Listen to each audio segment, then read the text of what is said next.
Jay Nichol Yes, sir. in the hot seat. Yep. Yeah, man, I'm glad you're here. I'm glad you had me. Yeah. So Thank you very much.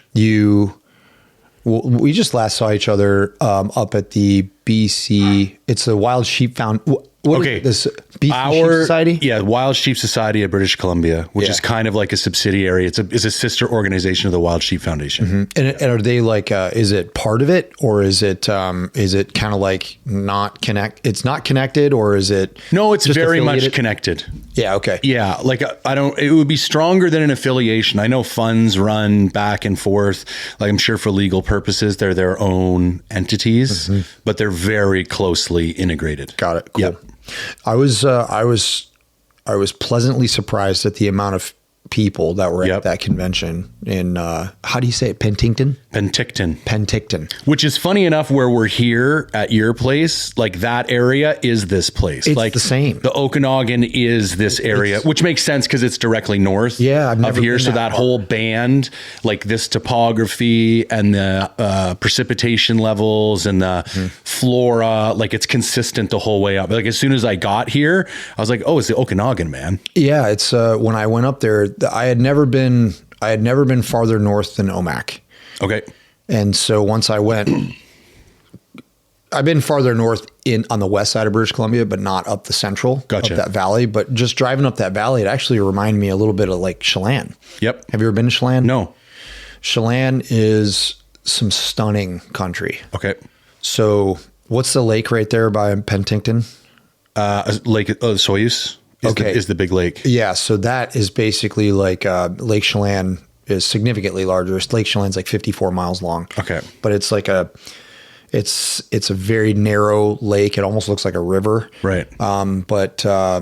It's all glacial formed, and you could be 10 feet from a cliff in a boat, right, and be in 1,700 feet of water. Right.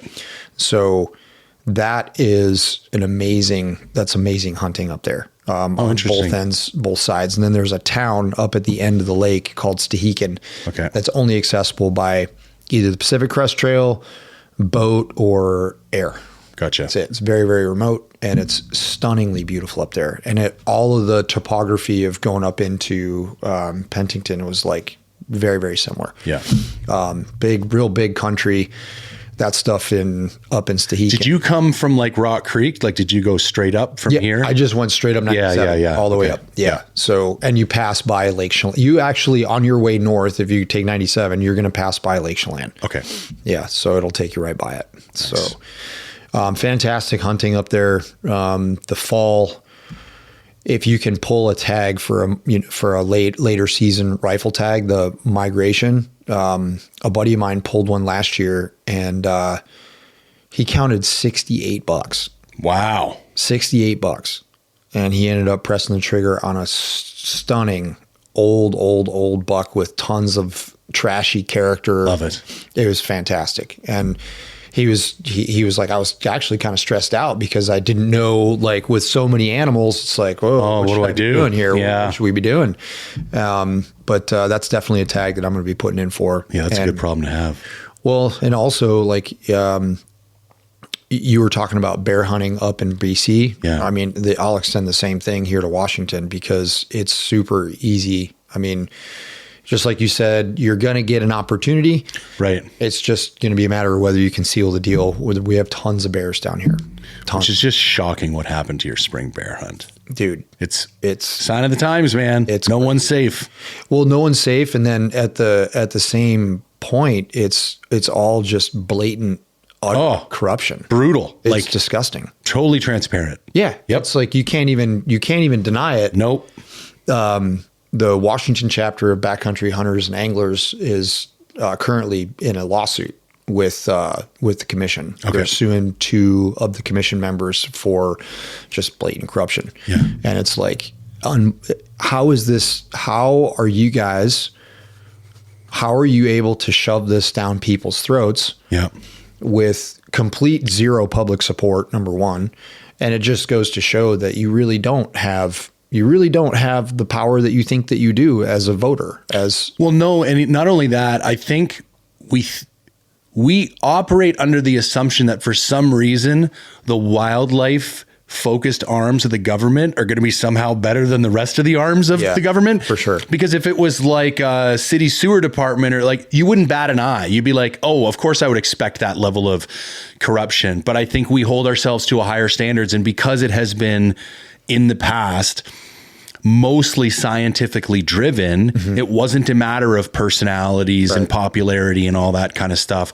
But really, when we look at how the government operates in every other facet, it's not terribly shocking that I need to move away from, I was talking to my wife about this, like you see something and you're like, that's unbelievable. And then you go, well, no, it's totally believable. I don't agree with it. My wife says this all the time. She's like, I don't understand why people would do that. And I'm like, stop. You totally understand. You don't agree with it. Right. And like, there's elements of it that don't make sense to you, but it's like, people are very simple creatures. We understand why everybody does it. Everything doesn't mean they should be doing it. Yes, but indeed. Yeah. But you see it and you go, oh, why should I be shocked? Yeah. Like, no, that's just normal. 100%. It's normal. We have a massive problem with predators. Because no lion hunting down here anymore either for a long time. Well, 2000. Well, with dogs anyways. Or is it just...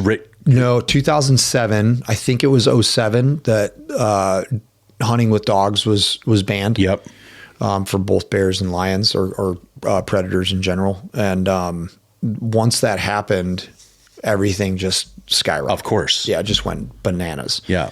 And then obviously the reintroduction of wolves, or the introduction of wolves in some portions of the state, like up in the Glacier Peak area and kind of the North Cascades. There is a native species of wolf. It's a red wolf, and you can see them up there running around all the time. They're kind of like halfway between a coyote and a wolf size. Okay. Yep. But that's native. They've been up there, and I was hunting up there one year, and I bumped into a couple of hunters, and they said, "Hey, have you seen the black wolf?" And I said, "No, you guys have seen a black wolf?" And they were like, "Yeah, it's not a red wolf. It's a full-grown, full-size timber wolf that's running around up there." And those guys said they saw him twice in 4 days. Wild. So they're here, and there has been talk of introducing grizzly bears into the Cascades here in Washington. It's ridiculous. It's just so ridiculous. For whatever reason it is, they want to introduce 5 bears a season into the Cascades. Right.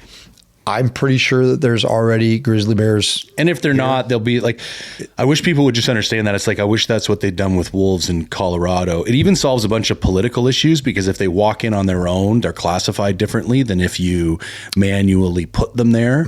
And I do, even from like an anti-hunter or a preservationist perspective, you would think a more natural, like they will go, like those areas are expanding, you know what I mean? For those predators, because of the lack of pressure. And I would think more people would be satisfied with just the slow play, you know what I mean? Let them, like, I'm all for letting them go where they're going to go. If they're going to go there. Wolves are the same way. Grizzly bears are the same way. If they want to migrate into an area or move into an area and there's enough food to support it and habitats to support it, I'm 100% supportive of that. Yeah. So you look at the North Cascades or any place, like there's no fence. There's nothing preventing that animal from being here, but there's a reason why they're not here. Yeah. Right. So, case in point, the mountain goats in Grand Teton National Park and the Olympic National Park. When they came to the conclusion that the goats were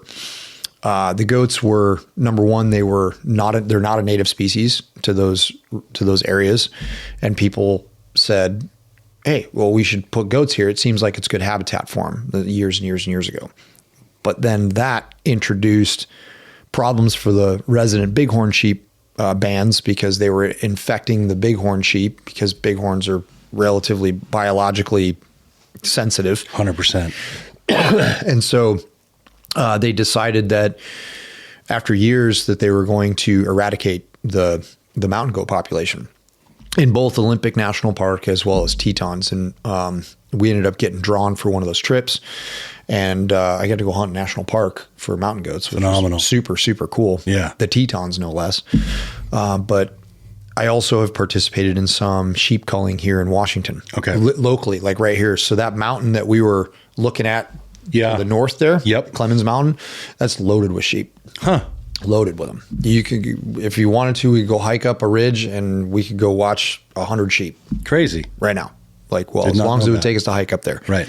And then there's a bunch of other smaller bands that are up, basically like right, if you looked where the direction we were shooting on the range, right over the top of that hill, that goes into another pass that takes you over to Seattle side. Okay. And there's a bunch of sheep in there too. And same thing, they were, well, not the same thing. The sheep here were infected with pneumonia from domesticated sheep that have, it's a big family here that has been sheep farmers since like it was homestead days. And so they still have permits to go open range, graze their sheep on national forest land in the springtime, early summer. And that causes problems with the bighorn sheep. Right. And so they were all infected with pneumonia. And I got a chance to go participate in a cull hunt on that a couple times. That's cool. Not cool, but cool. It's tough, man. It was like, it's super tough. Yeah. It's not fun. You know what I mean? Like, yeah, you're getting experience as a hunter. You're getting experience taking animals. But it's like they were asking us to shoot lambs and stuff because they want to see if they're infected. And it just doesn't sit well. Yeah. It just doesn't sit well. For sure. I understand that it's for the greater good. I don't know if I'd participate in it again. Interesting. Yeah. I could see that. Yeah. It's just like, okay, I'm good. Yep.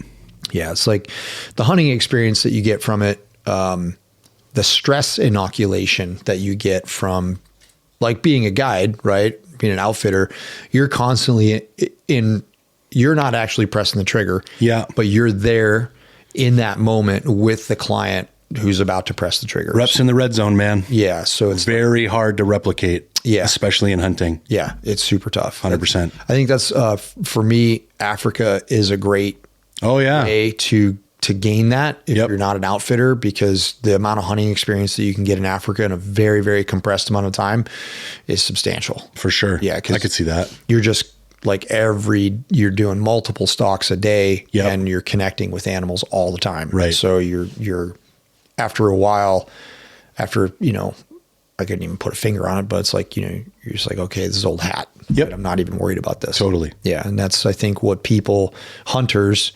especially people that don't get an opportunity to be put in front of animals all the time, getting over that before you even get to the marksmanship aspect of things is huge. Yep. Right. Getting through the excitement, getting through managing your emotions.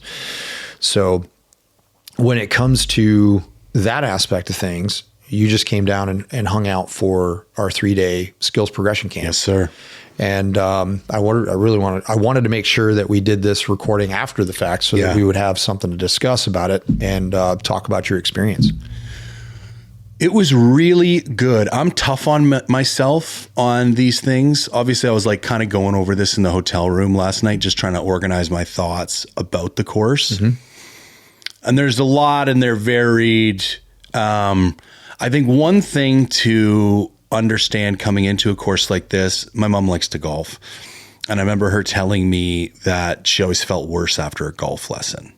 She's like, well, it kind of makes sense if you think about it. Because even if you have a swing that isn't great, it's your swing and you feel comfortable with it. Mm-hmm. And when somebody like takes that apart and has you gripping the club in a different way or positioning your feet in a different way, until that becomes second nature, there's going to be a level of discomfort to it. And so I think if you go into these courses or learning opportunities with the appropriately open mind, I think the same thing kind of happens. Mm-hmm. And there's almost a little bit of you that comes out feeling worse, wouldn't be the quite way to put it, but just feeling a little messy about everything. Like, you're a little discombobulated. 100%. Yeah. And it's like, you just stirred up a whole bunch of stuff. You got to let it like settle back down. Yeah. I think, and we talked a little about this just at the tail end of the last day. I think the other thing that people need to shift their perception or expectations with about courses like this, from the outside looking in, you think you're going to go take a course and that's going to do this like discrete thing to your skill level. Magic. Like, yep, it's going to be this pill that I'm going to go take. And if I was like a B player before, now I'm going to be an A- player. And there's going to just be this fundamental and permanent shift from one state to another state. And the more I shoot and the more I do courses, I think you need to have, like in anything in life, like a lifelong learning plan. And it needs to incorporate regular practice. It needs to incorporate some type of cognitive learning. And I think it needs to incorporate, because what I said to you was, I almost think courses are less of a course than they are a structured practice opportunity with professional feedback. Yeah. When you said that, that definitely, that rings true, right? It's yeah. Because why can't I do this at home? That's the question. Because I could go set up those targets. I could go, and that's the part that's missing. Like, yeah, I could film myself. Now, there is also the introduction of new material. So there's those are two different things. There's the introduction to new material, and then there's the structured practice with that professional feedback. And that is probably, like, I'm trying to think, there was a handful of concepts maybe that were introduced that would have been new, but that wasn't like the fundamentally impactful component. It was like you watching something I am doing and coming over and sharing a few words, or maybe creating a situation where I discover that for myself by having me do something 3, 4, 5 times in a row until I'm like, oh, this isn't working for me. Like allowing me to fail. But from that perspective, like, it was so funny. Like, we probably dropped 300, 350 rounds over the last 3 days. And you think you'd be like a little bit burnt out of shooting. Yeah. And it was like the first thing I thought of when I wook up. Let's go shoot. I'm like, dude, I just want to go shoot. Yeah, let's go shoot. Yeah, for sure. Yeah. It's funny too, because I think as you learn new skills and you elevate your skill level, those will come with ebbs and flows, right? So like that desire to go practice and the desire to go train. Right. For a little while, it's like I would come home from a rifle class and I wouldn't touch my rifle for, a week or two, or a rifle for a week or two. And since then, I've completely shifted that perspective because it's more like maybe a newfound love. I've always loved this, right? It's always, this is what I've been doing pretty much my entire adult life. Burnout is a weird thing. I was reading a couple articles on burnout, and it's not really like it's a mindset thing, right? So shifting your mindset and not necessarily looking at it as work, right? I used to think, I don't want to be pounding T-posts into the ground when I'm 50 years old, right? Yep. But now I'm just like, yeah, no, that's a great, why not? I'm outside, we're shooting rifles. Like, why not? There's nothing wrong with that, right? Yeah. It's just being excited to go shoot, being excited to go train, being excited to go learn new things. Hey, I want to apply this. I want to try this. I thought about this last night. Now I want to go try it and put it to practice. And not everybody has the immediate ability to go do that and say, okay, I'm going to go to the range tomorrow.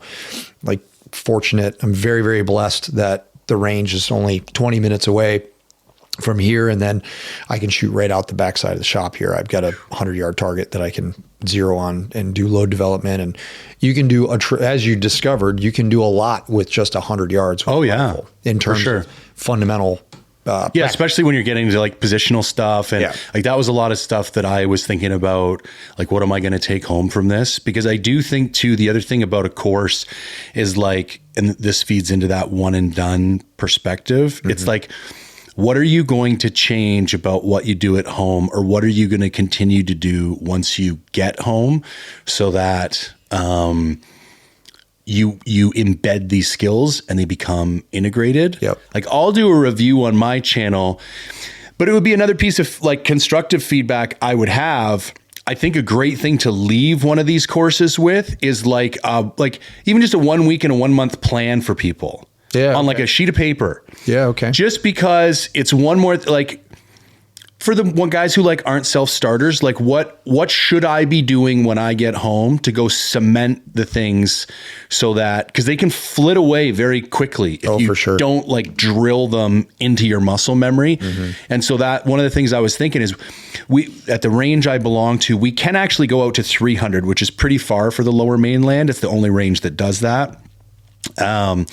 And they're pretty loose on the range line. Like I'm allowed to go prone. I'm allowed to do positional stuff. Like you can't get crazy, but like in a lot of ranges in the lower mainland, it's like you sit at your bench or you don't shoot. That's all we do here. Mission Rod and Gun Club is not like that. I was like, I could totally break out my tripod with tack table and bag and do different positions at different heights with different times out to 100 all the way out to 300. And I was like, dude, when you go shoot for 2 hours, like laying prone and just like shooting at an orange pasty at 100 yards gets pretty boring. It's very boring. Pretty fast. And I also think we're not going to see any skill progression from that. Yes. And I've said it. The single biggest determinant in hunting success, other than finding an animal, and I would say this applies to rifle or archery, is the ability to get into position as quickly as possibly and take a stable shot. Yes. Like your ability to do or not do that, I think is probably one of the single biggest factors in success or failure. And you're not going to get that from sitting at a bench, smacking pasties at 100 yards, or even laying prone, smacking pasties. And you could use those positions, but it's like you got to go from like nothing on the table, gun on your back. That's right. I just did this big video. I'm very frustrated. I come from a background of like personal training and nutrition and bodybuilding and all that kind of stuff. And the state of fitness and training in the hunting industry drives me bonkers. Like all these BS subscription programs that are filled with CrossFit workouts that like, and there's been enough science and studies done now to show there's a very clear, predominantly by training zone 2 way to increase your endurance in the mountains. So I just did this, this really big video about, kind of debunking kind of the myths in the physical fitness kind of edge of hunting preparation space. And I think there's equally an issue with preparation as far as the shooting side of the space as well for hunting. Yeah, I agree. I think people, especially in the competitive world, that are the separation from, even the top 10, right, from everybody else in the PRS world, and even like the NRL Hunter League, that took off super fast. Like I figured that it would, like as I was watching the series come together and the way that the rules were set up initially, and it was like, hey, this is going to be PRS all over again when it comes to people are going to try to figure out the game, right? They're always going to game that game. The difference, we just had Francis Colon in here, who he works for MDT, and he's one of the most winningest PRS shooters in the nation right now. Okay. And that dude is extremely serious about not only his training, but his physical and mental preparedness for training as well. Right. It's a big deal. Things like the simple things like staying hydrated throughout the day of the match. You and I both know when you're dehydrated, your cognitive capabilities are in the toilet. 100%. Right. And so if people aren't really truly sinking in to accepting that this is a factor of my performance, right? My ability to be physically fit and my ability to understand my body's physiology and how it all works to keep this functioning at the highest level. Because I'm sure what you've surmised after shooting structurally for a couple of days is that as long as the circle of components is functioning, right, the precision shooting system, then everything else is just mindset. 100%. Yeah. So how you view things, how you problem solve, the decisions that you make to utilize your rifle to solve the problem that's in front of you, that's all mental. And it's a big deal. And the people that know it they focus on it and it shows in their performance, because those are the guys that are unbeatable, or they appear to be unbeatable. So it's funny because I was talking with Cass about this before this started. So I was not a big rifle guy, even up to a few years ago, like die-hard archery hunter. Rifle felt like the point and click, easy button.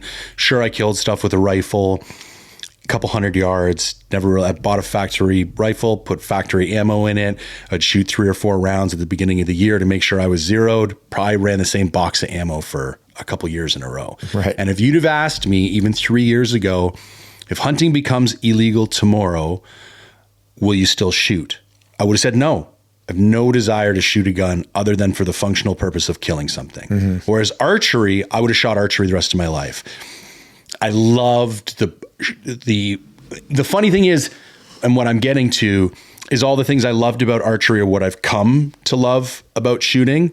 And I think once you get a base level of proficiency and understanding of your weapon, you come to realize any of these tasks that require 100% focus to be proficient or excellent are a perfect vehicle to discover like where you're at. Yeah. Because if you show up and you're shooting like garbage, it's like the gun is the same.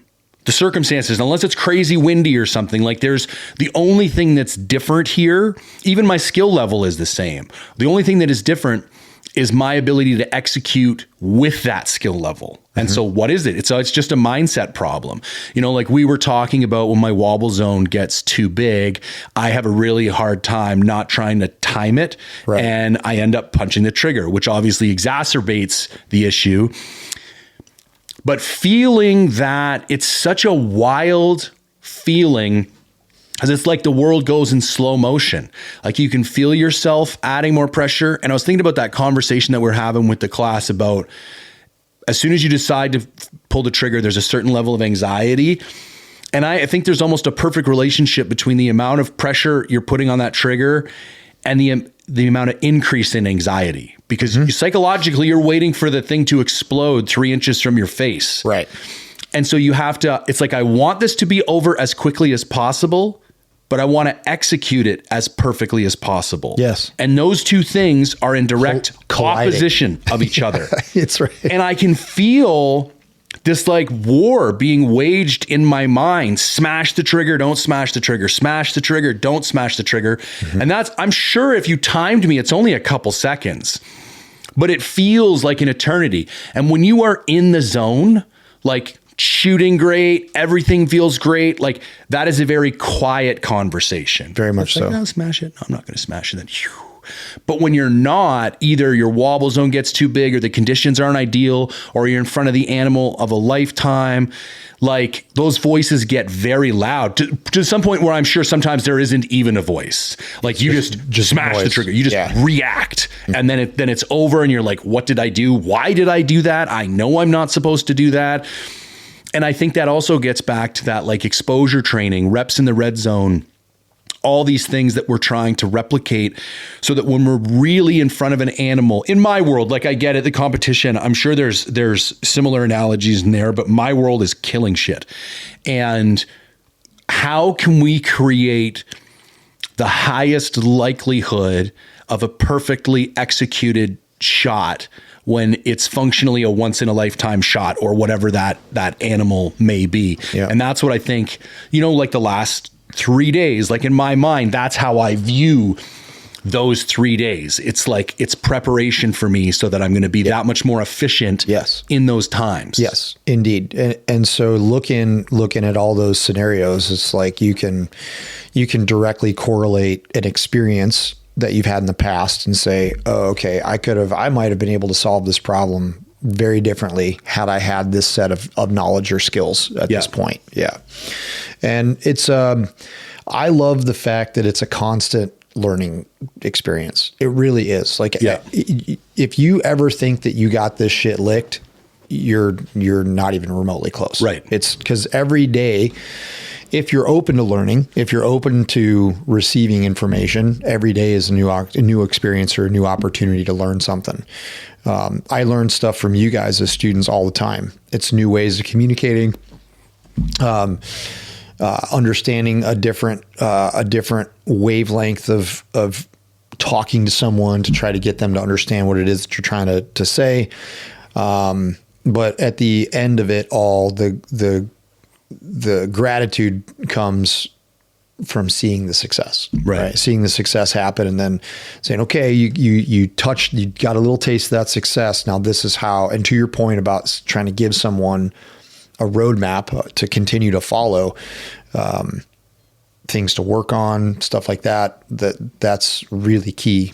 That's really, really key, because you can stagnate. I mean, just like anything else, we talk in the intro classes, we talk a lot about like the Dunning-Kruger effect. Okay. Where it's I've had students that come out and they're just like, hey, I just bought all of the shit that the internet said is the best. Yep. Right. I bought everything. I have all of the things. Now teach me how to use it. But then that same individual sometimes has a tendency to look at you and say, well, they'll miss a target or whatever. They're like, why did I miss? Because I have all of the things. I have all of the things. Why did I miss? Well, I don't know, man. Like, why did you miss? Right? Like, I can only see so much by observing your shooting position. I'm not inside your head. I can generally see or think what a student's thinking about based upon like their mannerisms and their stress level and whatnot. But like, I can't see what you see, and I'm not making the decisions that you're making in those final moments before you press the trigger. So getting people to understand that 80% of this game is mental. Oh, yeah. Once the circle of components is put together. And there's some people that just like, they're like, well, why don't bullets go through the same hole? And I would even argue the base level of quality or proficiency needed for that circle of components is a lot lower than people think. Yeah. Like, I would rather somebody have $1,000 rifle with $10,000 worth of training than a $10,000 rifle with $1,000 worth of training. Yep. Absolutely. And I think that's, I live in the gear world, and that is the issue with a lot of gear, with the perception people have towards gear. And I have thought about this a lot, and I think it's the illusion of control. There are a lot of things out of your control, especially when you're getting into a new discipline. In my world, backcountry hunting is becoming very popular. There's a lot of dudes in their late 30s, early 40s, stuck in an office, want to go be a Billy Badass on the mountain. And there's a ton of stuff about that scares them because they are ignorant. They don't understand. It's a new world. They don't want to look like an idiot.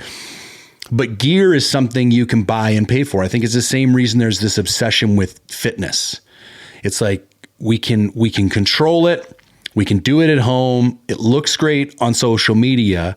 But the funny part about it is it's like a Pareto principle type thing. It is going to have a very small impact on your likelihood of success. And the stuff that you really need to be doing to increase your likelihood of success, it's boring. It has more to do with practicing things and exposure. Like, super mundane, dude. And when the amount of time people spend scouting is like literally zero, but they'll go to CrossFit 4 times a week. And it's just like I shake my head, like, nobody cares what you can clean and press when you're going to go try and figure out where a mule deer lives. Do you know what I mean? So stop it. You got to be able to get where the mule deer lives. Yep.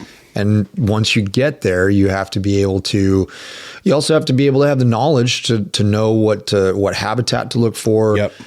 What is the animal eating? What are their movement characteristics? All of the things. And that's one of the reasons that I took to backcountry hunting, because it's basically, my background being a sniper, it's just, it's a reconnaissance mission. Totally. 100%. Yeah. And I'm looking, that's the target. Yep. And it's, I took to it very, very, very cleanly. I was like, wow, okay, cool. This is a thing. I get to just continue to patrol. Yep. Right. Cool. Right. Yeah. Run around the woods and the mountains with a backpack on. It can be very, very taxing, but going back to that Dunning-Kruger effect, you, like, in the shooting world, you could go, like, say you buy the equipment, you got all the shit, you got all the stuff. And then you go we've seen this before with like two day introduction to long range shooting club packages. I don't think a 2-day, it's not, you might learn something, right? But the amount that you're going to retain in 2 days is not. It's just drinking from a fire hose. Yeah, you're not going to. It's usually something where it's like a familiarization fire. Here's the targets. This is the rifle. This is how you connect to it. Now go ahead. I want you to hold 5/10 left and press the trigger. Boom, the rifle goes off, the bullet goes down range, the bullet hits the target, and it's just like, woohoo, high fives, ass pats all around. You hit a target at 1,000 yards. Yeah. But then are you able to do that on your own when nobody's looking or when there's nobody there? Under pressure. Or in adverse circumstances. Yes. Yeah. Absolutely. Do you understand what all goes into making this happen, right? Yeah. You don't. And so that's why our intro course is 4 days long. And we make it that way because me personally, I believe that number one, I want to make sure that the product that we release is, meaning the shooter that we release, understands and has the capability to execute those tasks unsupervised, right? Like, are you going to be able to take this system that we've been shooting for the last 4 days and go to your own range at home and know what it is that you're doing and be able to do that in a logical manner that then therefore will help you see progression? Yep. You don't get that with a 2-day class. No. I'm sorry. Like, if somebody says, yeah, I'll have you shooting a target from the tripod at 1,000 yards from the standing position at the end of day one, I'm like, look, that's not a class. That's a carnival ride. Yep. Right? Splash and giggle. Exactly. Yep. So you might go have a great experience. That's cool, right? It'd be fun. That'd be fun. It's super fun. But you're not going to be able to retain the information that you need to retain to do it on your own later on down the road. I would also argue there's a difference between knowledge acquisition and skill development. Yes. And I think you need to be very clear with yourself and as an instructor, like, what are we doing right now? Because you can acquire knowledge a lot quicker, especially depending on, how people learn. But there's no shortcut to skill development. Like, it just takes reps. Oh, absolutely. And when we're talking about super complicated skills that manifest themselves differently in different situations, there's that many more situations we need to execute reps in order to get better at those skills. Yeah, like talking with Francis, he was like, hey, I want to get better at the PRS skill stage, right? I want to go as fast as possible. And he was just walking through how many reps he did to make that happen. And only in a couple of days, he was just like, man, I wore myself out to the point where I was going from the kneeling to the standing, back to the kneeling to the standing so many times. He goes, basically, I did like 500 air squats in a day. Right. Right. And he was like, I couldn't walk the next day. I was completely crushed, overtraining. But that's what it takes. The mental solidification of that process, though, is already there. Right. The muscles will keep up, they'll recover, they'll repair, and you'll be able to get back to doing that. But the mind and the neural pathways have already been established. And that's, dude, we saw this at the mock stages at the tail end of day 3. Mm-hmm. Any one of those guys, myself included, under ideal circumstances, would have been able to take the task you assigned, right? Like, okay, here's some posts, there's some targets. Use these posts to hit those targets. Right. I'm going to come back in half an hour. Tell me how many bullets you fired and how many you hit. Learn from it. They would have crushed it. Right. But then you say, you got 3 minutes. You got to have your dope card ready beforehand. Like, you put a bunch of like time and pressure on it. Yep. Everybody falls apart until you get to that point where you have expert level skill development. And it's like so baked in that like no matter what, you execute with near perfect precision. Yeah. And even then it'll come apart. Yep. Yeah. So like, task purpose standard. Or task some people refer to it as a task, a condition, and a standard, right? Okay. So just looking at something simple like those mock stages, like each of those. That's what we're doing this week in our Cold War 40 challenge as well. It's the last week of this particular challenge that we got going on. Okay. 40 days of doing something to address the mind, the body, and the rifle every day. Okay. Right. So doing something to activate your mind outside of your normal daily tasks, physical fitness, or some sort of tending to your body in a way. Maybe it's stretching, maybe it's, mobility, maybe it's yoga, maybe it's weightlifting, whatever it is that's your forte, right? Whatever your flavor is. And then something that has to do with the rifle. And the amount of progression that people are witnessing. One guy commented, he's like, man, I went and shot a rifle match, local club match. And he said the progress that I was able to truly say, yes, I am progressing, came from the dedication of doing this program. Because if you come and you just take one of these rifles and you just dedicate 10 minutes of pointed dry fire practice every day, dude, you will advance your skills. Now you might hit a plateau. Sure. Right. And that go back like the Dunning-Kruger thing where it's like somebody buys the stuff and they come to a class or they say they're like, yeah, man, I'm super good. I'm confident. Boom. Short amount of time, confidence way up here. And then you say, okay, well, I'm going to go to a shooting competition, a club match or whatever. You go to that club match and you get crushed. Yep. You just get smashed because you haven't trained like that. Like this over here, this little kind of controlled environment, right, of a training course gave you a tremendous amount of confidence, right, in a small amount of time. Cool, great.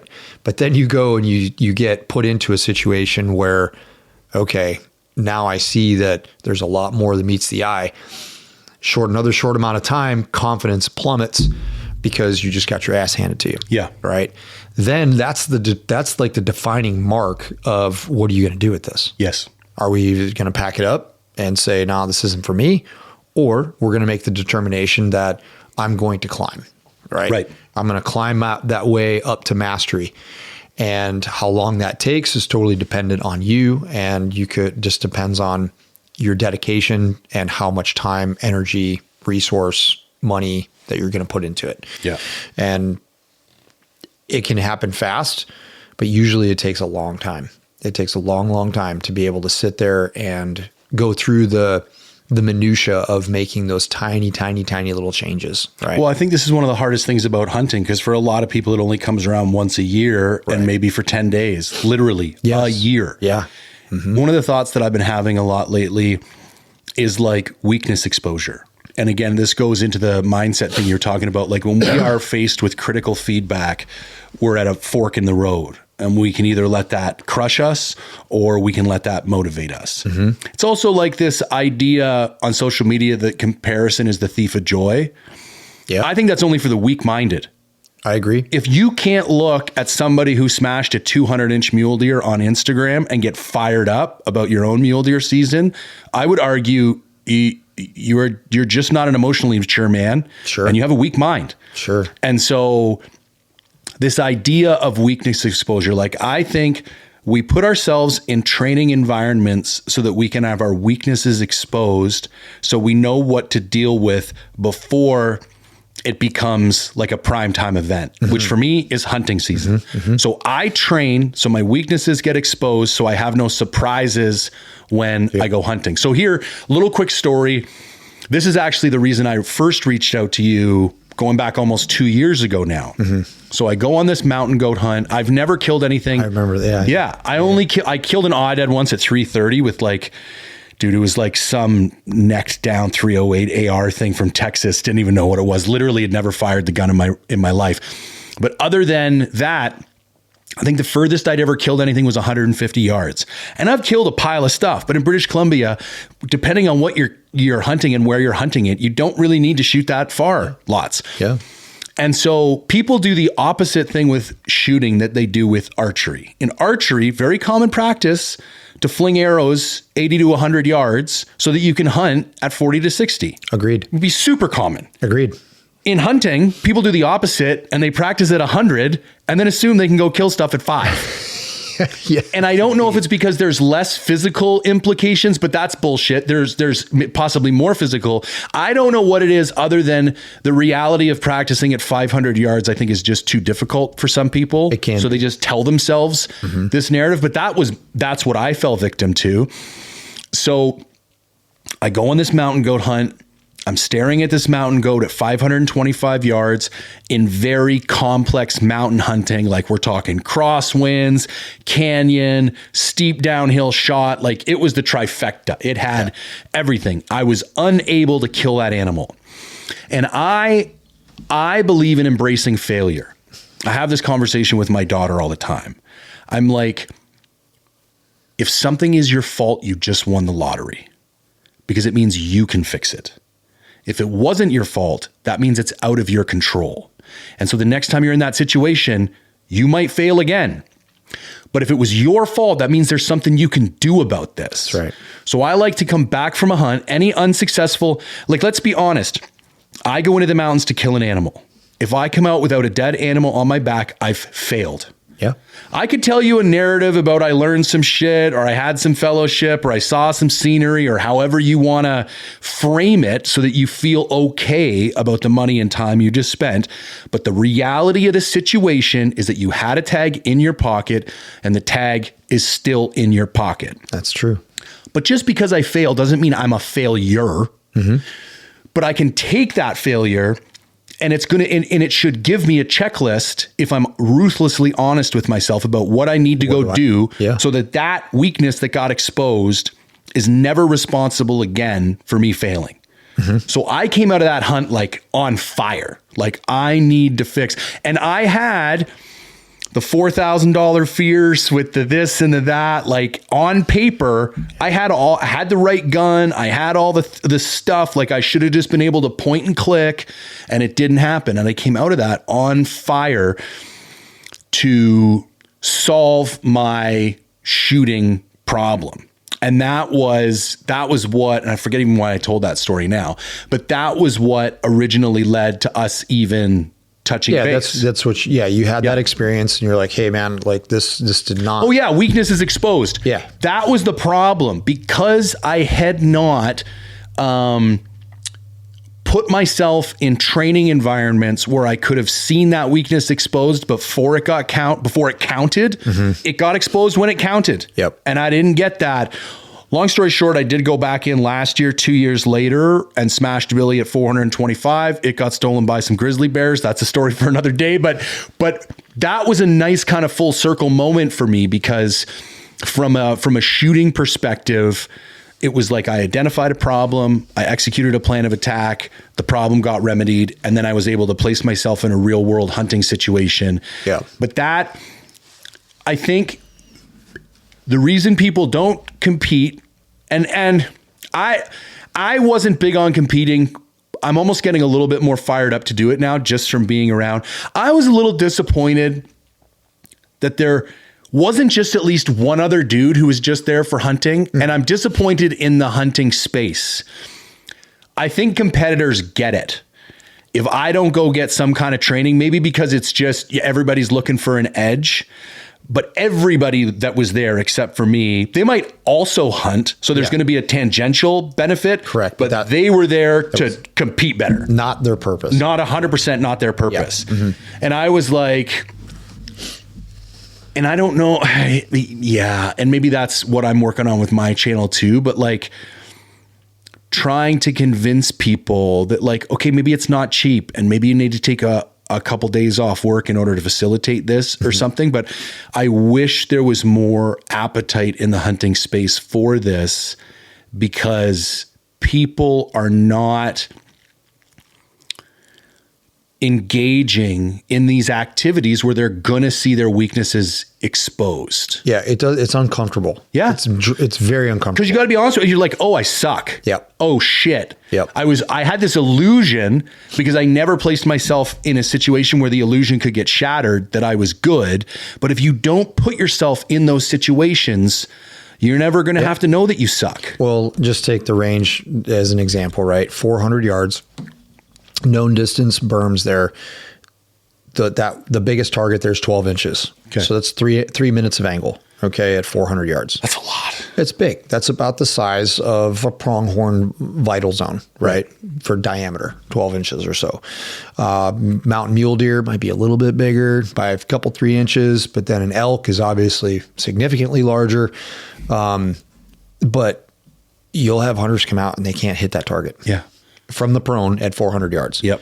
So, but now you also look at it and go, okay, 15 years ago, were a lot of people shooting 400 yards away at animals? Not very many. No. Like there was a few. Ranging is even a relatively new occurrence in hunting. Yeah, because people didn't have accurate rangefinders for long range shooting, right? So it was a very exquisite group. Right. Excuse me, elite group of hunters that were doing that. And then it started to kind of trickle down, and the competitive space is what really allowed people to get into it. Oh, pardon me. And say, oh, I can do this. Like, man, if I can hit that piece of steel, that 2 minute of angle piece of steel at 500 yards, then I should be able to hit a deer at 500 yards. Yeah. And so the landscape changed. The landscape changed. And I'm glad that you bring this up too, the late adult onset hunters. Yes. A buddy of mine, Luke Carrick, and I started to do a backcountry hunting course. Okay. I think the first one that we taught was like way back in 13 or 14. And we were just, Luke is I was telling you about him. He's that dude. Gotcha. He's that dude, right? He just got a sixth sense for it. And so we were sitting on a mountain and glassing. It was just, shit conditions, but we were watching animals, and we were just like, I bet you there's a ton of people that would want to learn how to do this. Yeah. Right. And we were like, well, we should probably put something together. And while I was working for Magpul, we did the backcountry hunter course. Okay. A lot of people that came to that course were exactly what you're saying. That late adult hunter that I think they get it for some reason. When people grow up doing this shit, they just think they should know how to do everything or whatever. Yeah. But the guy in that demographic, also, I think there's some other, like if we're going to look like Venn diagrams, like overlapping about like, they tend to have a little bit more disposable income. Yeah. Right. They tend to be at a stage in life where they're a little bit more in control of their lifestyle, so they can like take off for longer and stuff. They're probably moderately successful in whatever. And so they probably needed to have some type of humility and some type of curiosity in order to get them there. So you share all those similar characteristics, and they're more going to have a higher level of openness to novel situations. And for maybe they've taken golf lessons, or like they've had the other thing about this dude, and this is just kind of coming, he's probably been on a string of he probably also did jujitsu.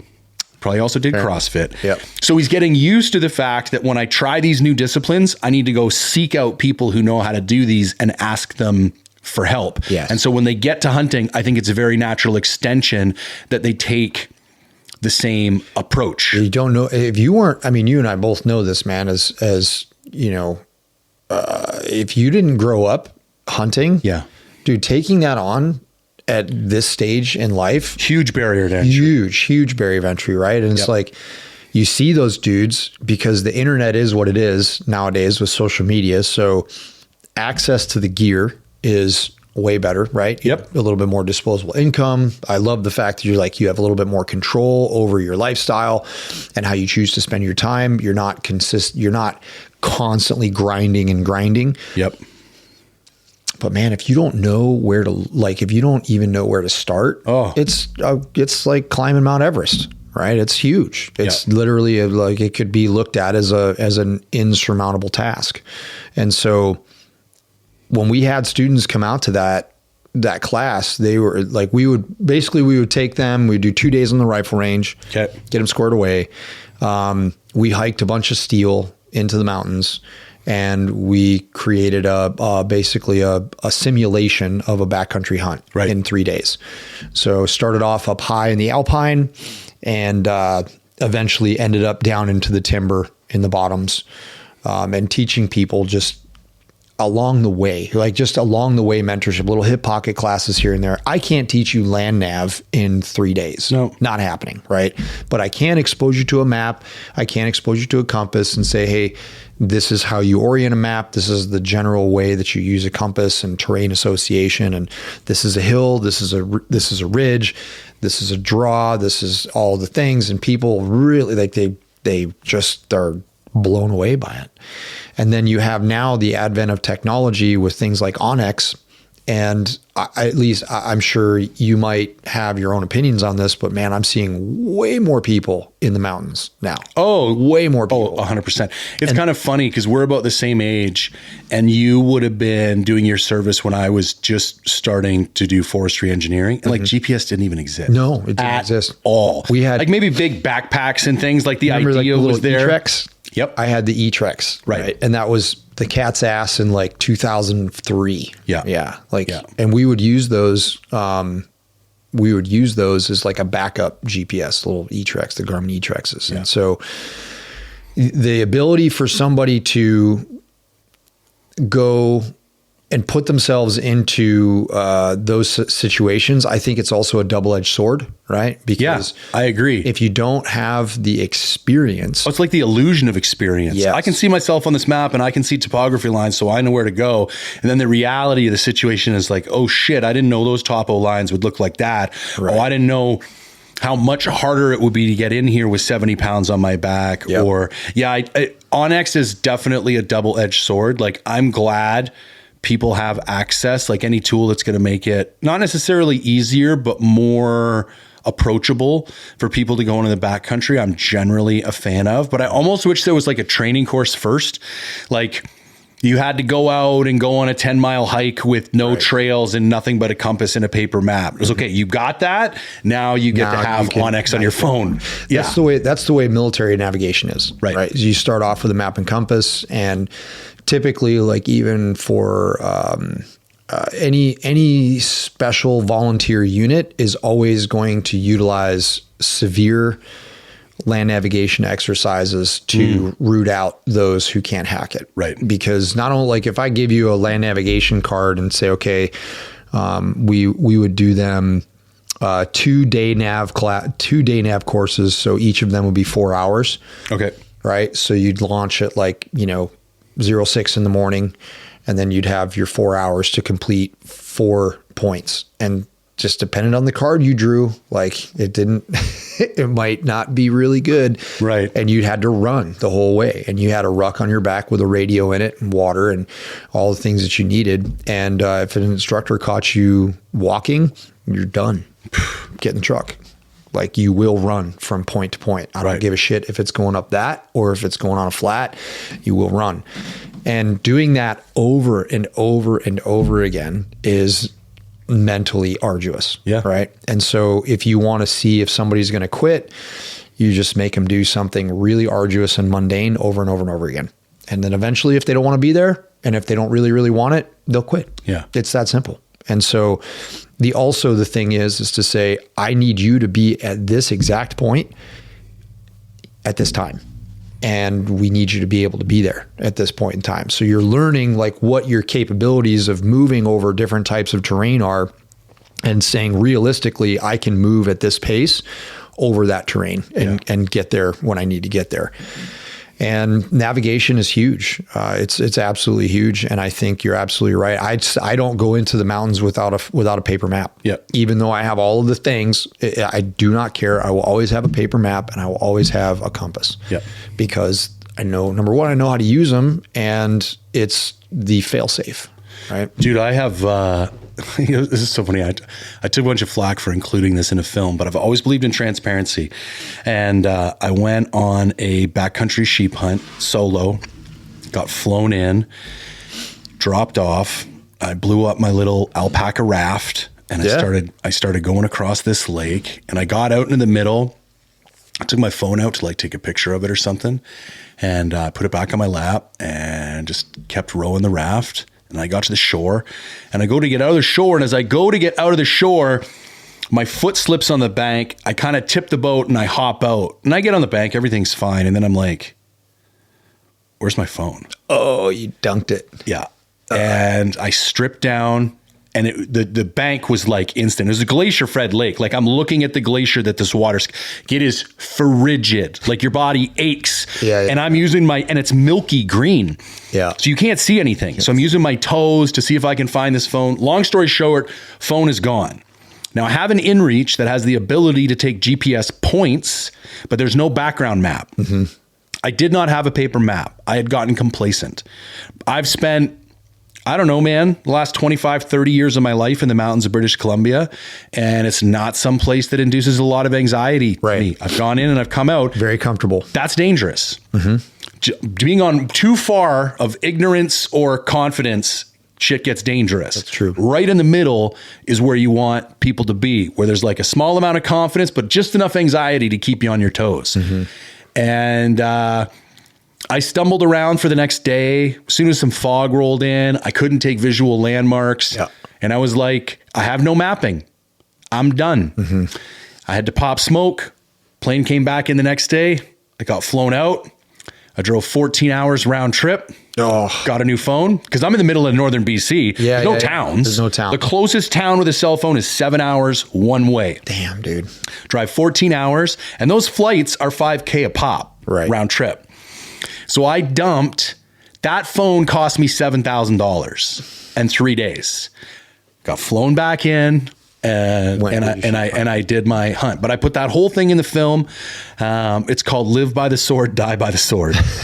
And it's a perfect example, man, of why, you know, like even as long as I got my watch, if I have this in a paper map and a compass, you could drop me off anywhere in the world.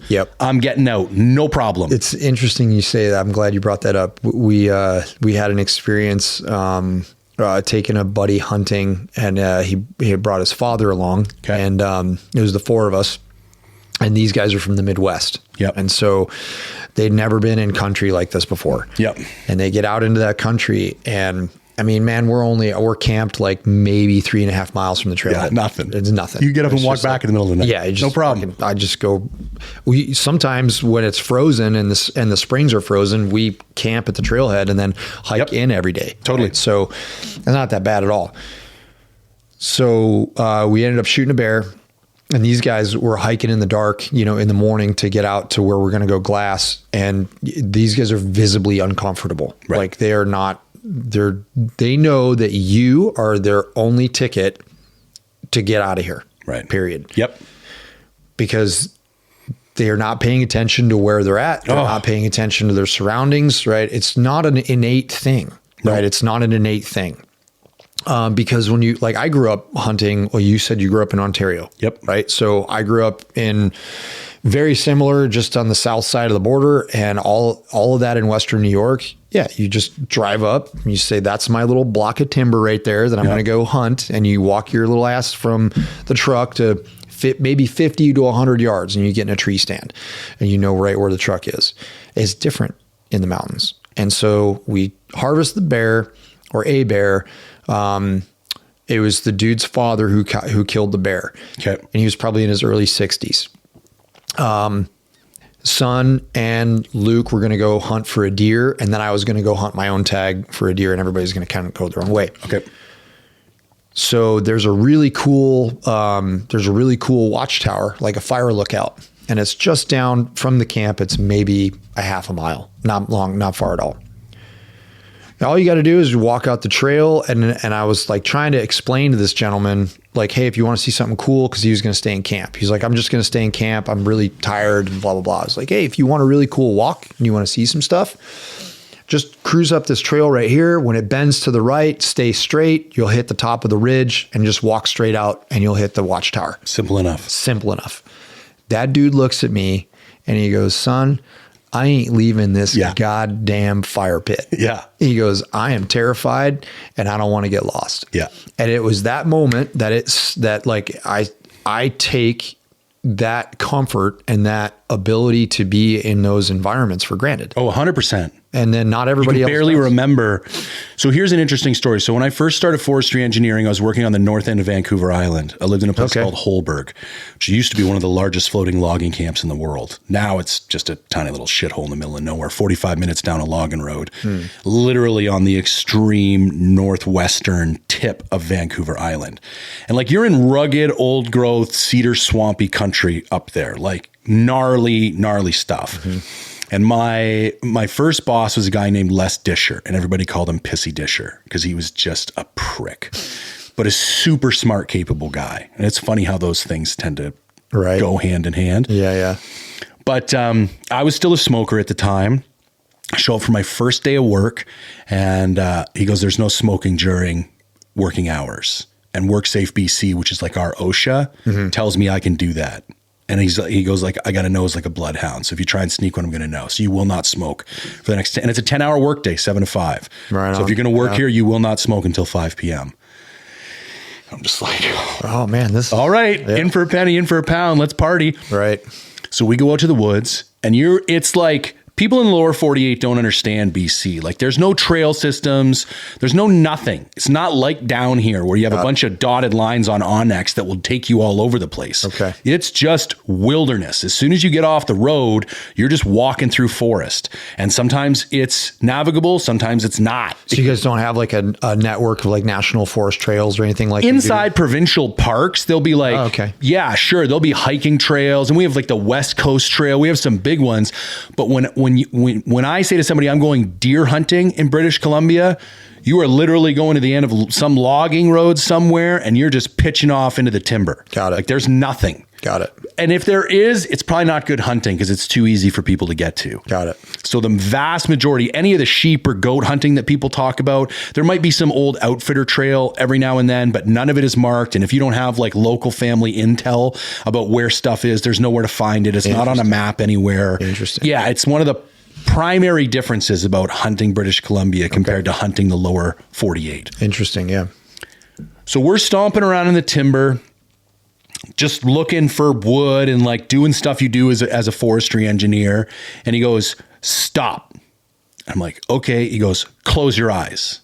I'm like, all right.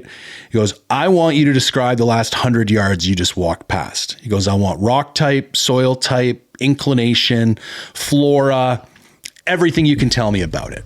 And I'm like, bro, Yeah. I got nothing. I don't even know where we are. Right. And I always try to remind myself that, because when somebody is executing a new skill or in a new environment that they've never been in before, all of their mental bandwidth and all of their physical capabilities are consumed with like just surviving. Like just for me to be able to walk through that forest and not break my leg took every ounce of like conscious energy that I had. There was zero left over. I got to the point in my engineering career where I could have broke down 50 different variables over the last mile and a half. I wouldn't even break out a compass. Like you get so good at things that then you have all this extra bandwidth. Yes. And that's what I try and remind myself when it comes to new hunters that I'm spending time with, whether that's guiding or mentoring or whatever. So much, I have like 90% of my mental bandwidth to handle looking for animals, thinking of shot placement, setting up, my body for shot. If I shot one here, what do I have to do to get it out? All that what stuff. Are the like consequences. Of all it's my like actions? the Matrix in my brain. Yeah, it's like Minority the world's Report. going. Yes, 100% Minority Report. Love it. Exactly. Yep. And for them, it's like they're looking at the world through like a paper towel tube. Yeah. Like they literally, whatever you point their head at, you see that. It was so funny. I was trying to tell Chris where something was on the mountain yesterday. And it's like not a guy who's done a lot of Western glassing. Yeah, yeah. And like I could not, and I would like to say that I am an expert at walking people in. Like it's kind of what I do. And that's what we call getting somebody to a target, walking them in. Yep. And it was a thing, a work of art. Nate even commented, he's like, my God, man, that was beautiful. Chris is like, don't get it. I don't get it. I go over and I look in his binos and he's looking right at it. I don't doubt that he didn't see it. Right. His was sagebrush and this and that. Like he doesn't have the visual acuity, and he doesn't like, it's like they say the natives didn't see the ships of Christopher Columbus because they didn't have the mental schema to even know what a ship was. You're 1000% correct. And so it's literally, you are looking at it and then it's like, it just comes into existence for him. Shot like those, what we would consider like the way that I was trained, we would refer to them as target indicators. Right. Like what are the target indicators? Shine, outline, contrast with the background. Okay. Those are the three majors, right? It's going to shine. It's going to have contrast with the background. And those are going to be your outline. Those are going to be your main target indicators that something has disturbed the baseline. Okay. We have a dude that's on our staff. His name is Owen Mulder, and his background in psychology, as well as he was one of the founding plank holder members of the Marine Corps' Combat Hunter program. Okay. So the Combat Hunter program was developed during the Global War on Terror to train dudes on how to essentially profile behavior. Okay. Through observing things. And so a lot of this is the psychology of observation. How does your brain work? How does your brain process information?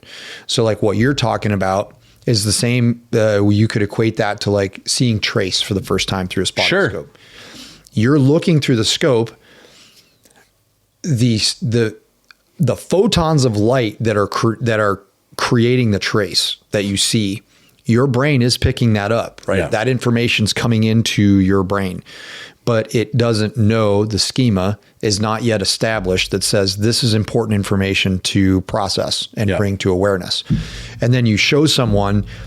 The way that I usually teach people how to find trace is just like stare through the scope and don't look at anything.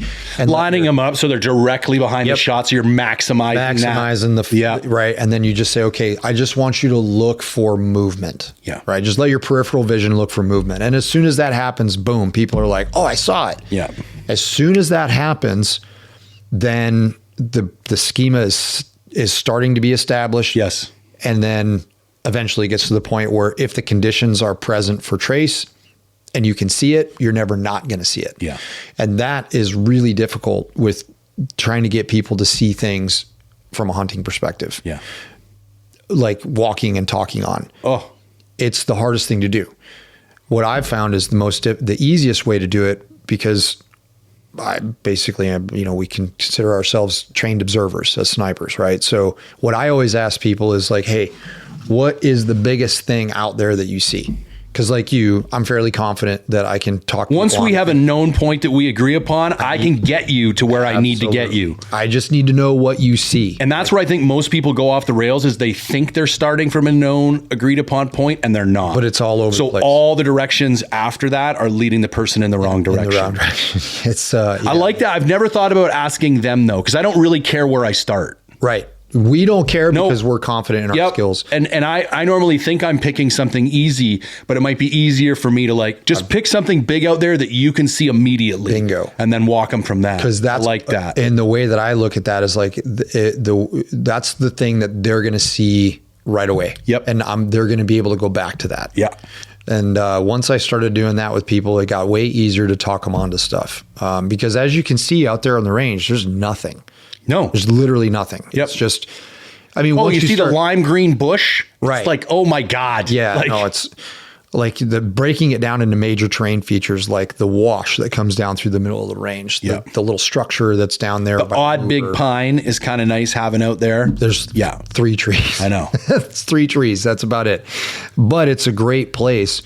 That's when Francis came out here. That was he wants to come start shooting more Western matches. Okay. And he said, hey, I want to use this as a training opportunity for target ID, target reference points, and target selection, because the last weekend there's 4 or 5 stages where it's truly a 180-degree pan. Right. So I got a target over here, I got a target over here, and I got a target over here. Or maybe 6 targets in between that fan. Right. So not only do I have to find reference points for those targets to index on them quickly, but I also have to have a wind plan for all of these different changing directions of fire on the targets, and super challenging. But that's what you got to come out here and do, because East Coast matches are not this. Right. East Coast matches, we're shooting down a lane for the most part. There's other places out there that are a little bit more challenging. So wind conditions are not usually super bad. Most of the times those guys aren't leaving the plate with their holds, right? They're going to favor left or favor right, or right edge, left edge hold.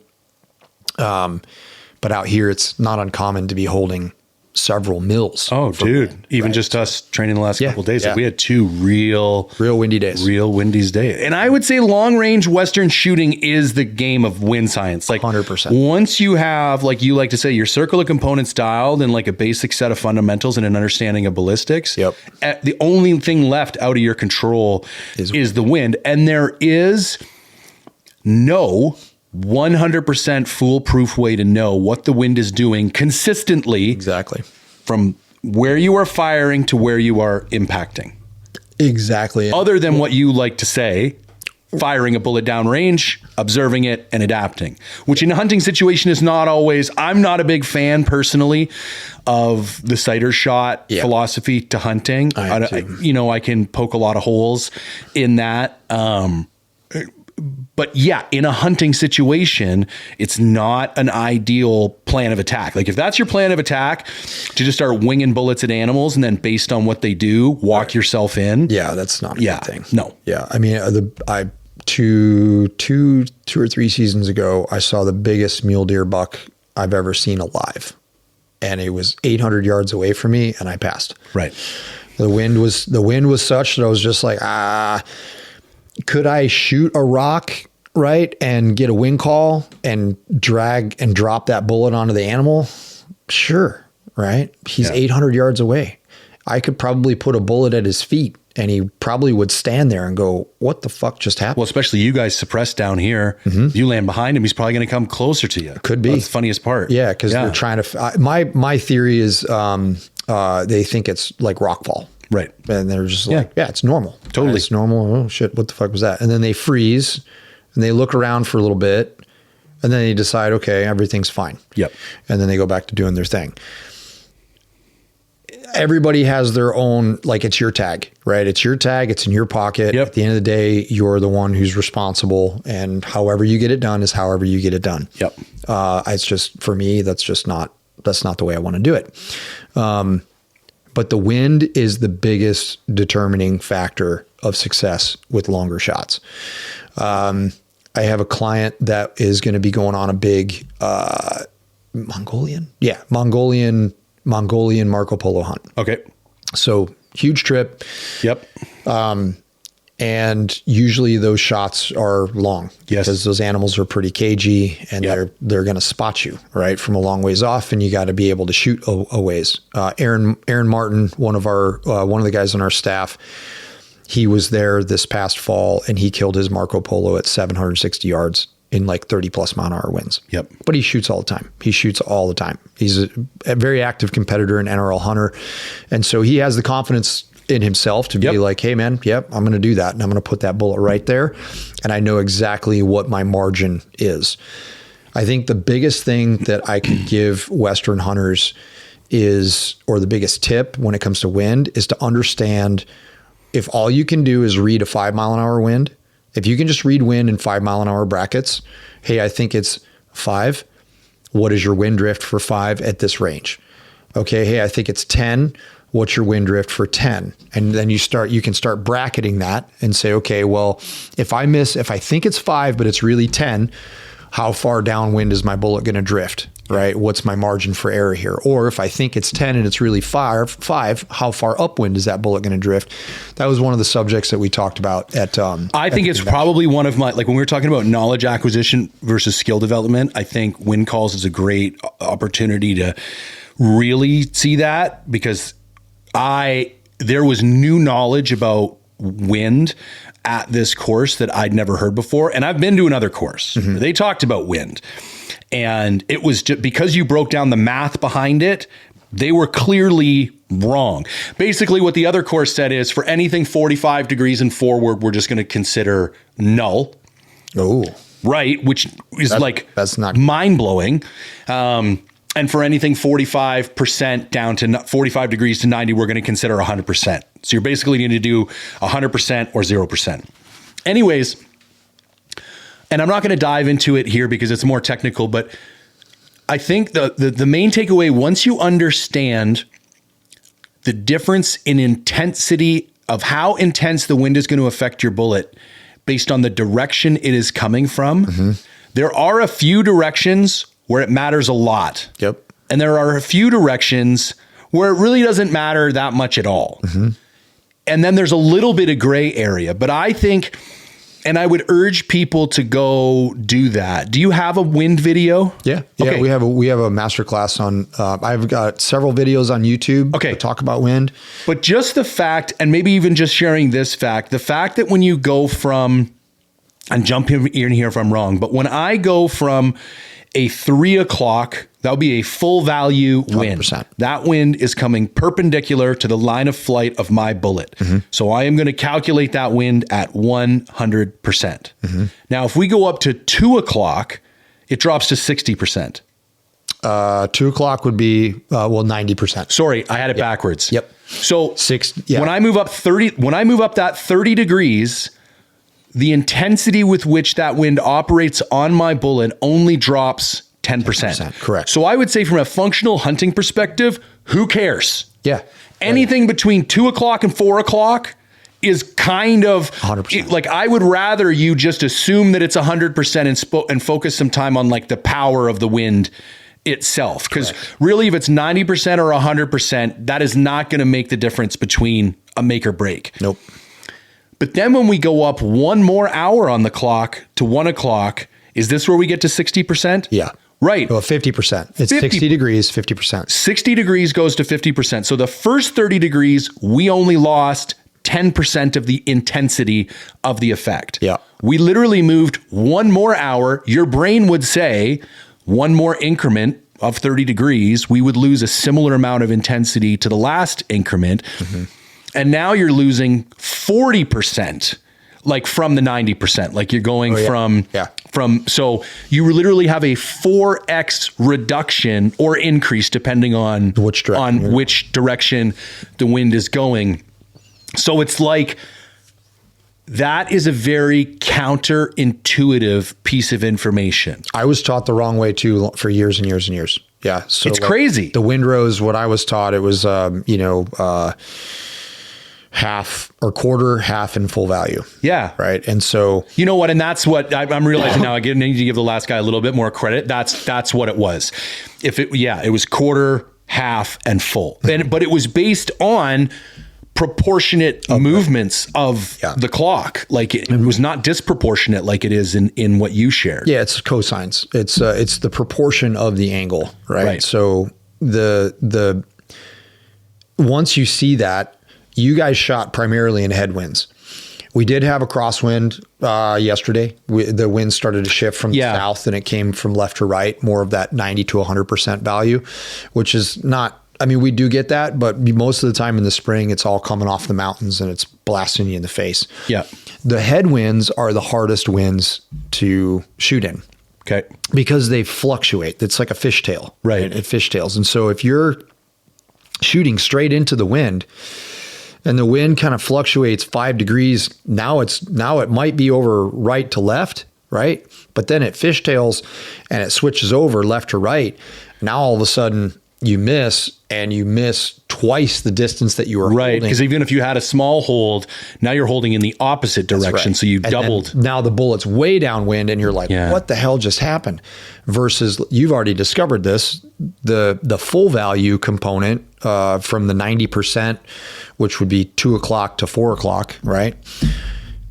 You don't really need to worry about direction changes. Right. It's a speed thing. Right. So the speed is more important. Whereas if it's a headwind or a tailwind, the direction is more important than the speed. Yeah. Cause I could have an increase or decrease in like 5 miles an hour worth of wind and it's only going to equal. It's only 10%. Yeah. So. It's not much. Yeah. But then when it flip flops from one direction to the other, that's when things really you're like, whoa. So the wherewithal to be able to understand that wind is the defining factor, especially out west. Yeah.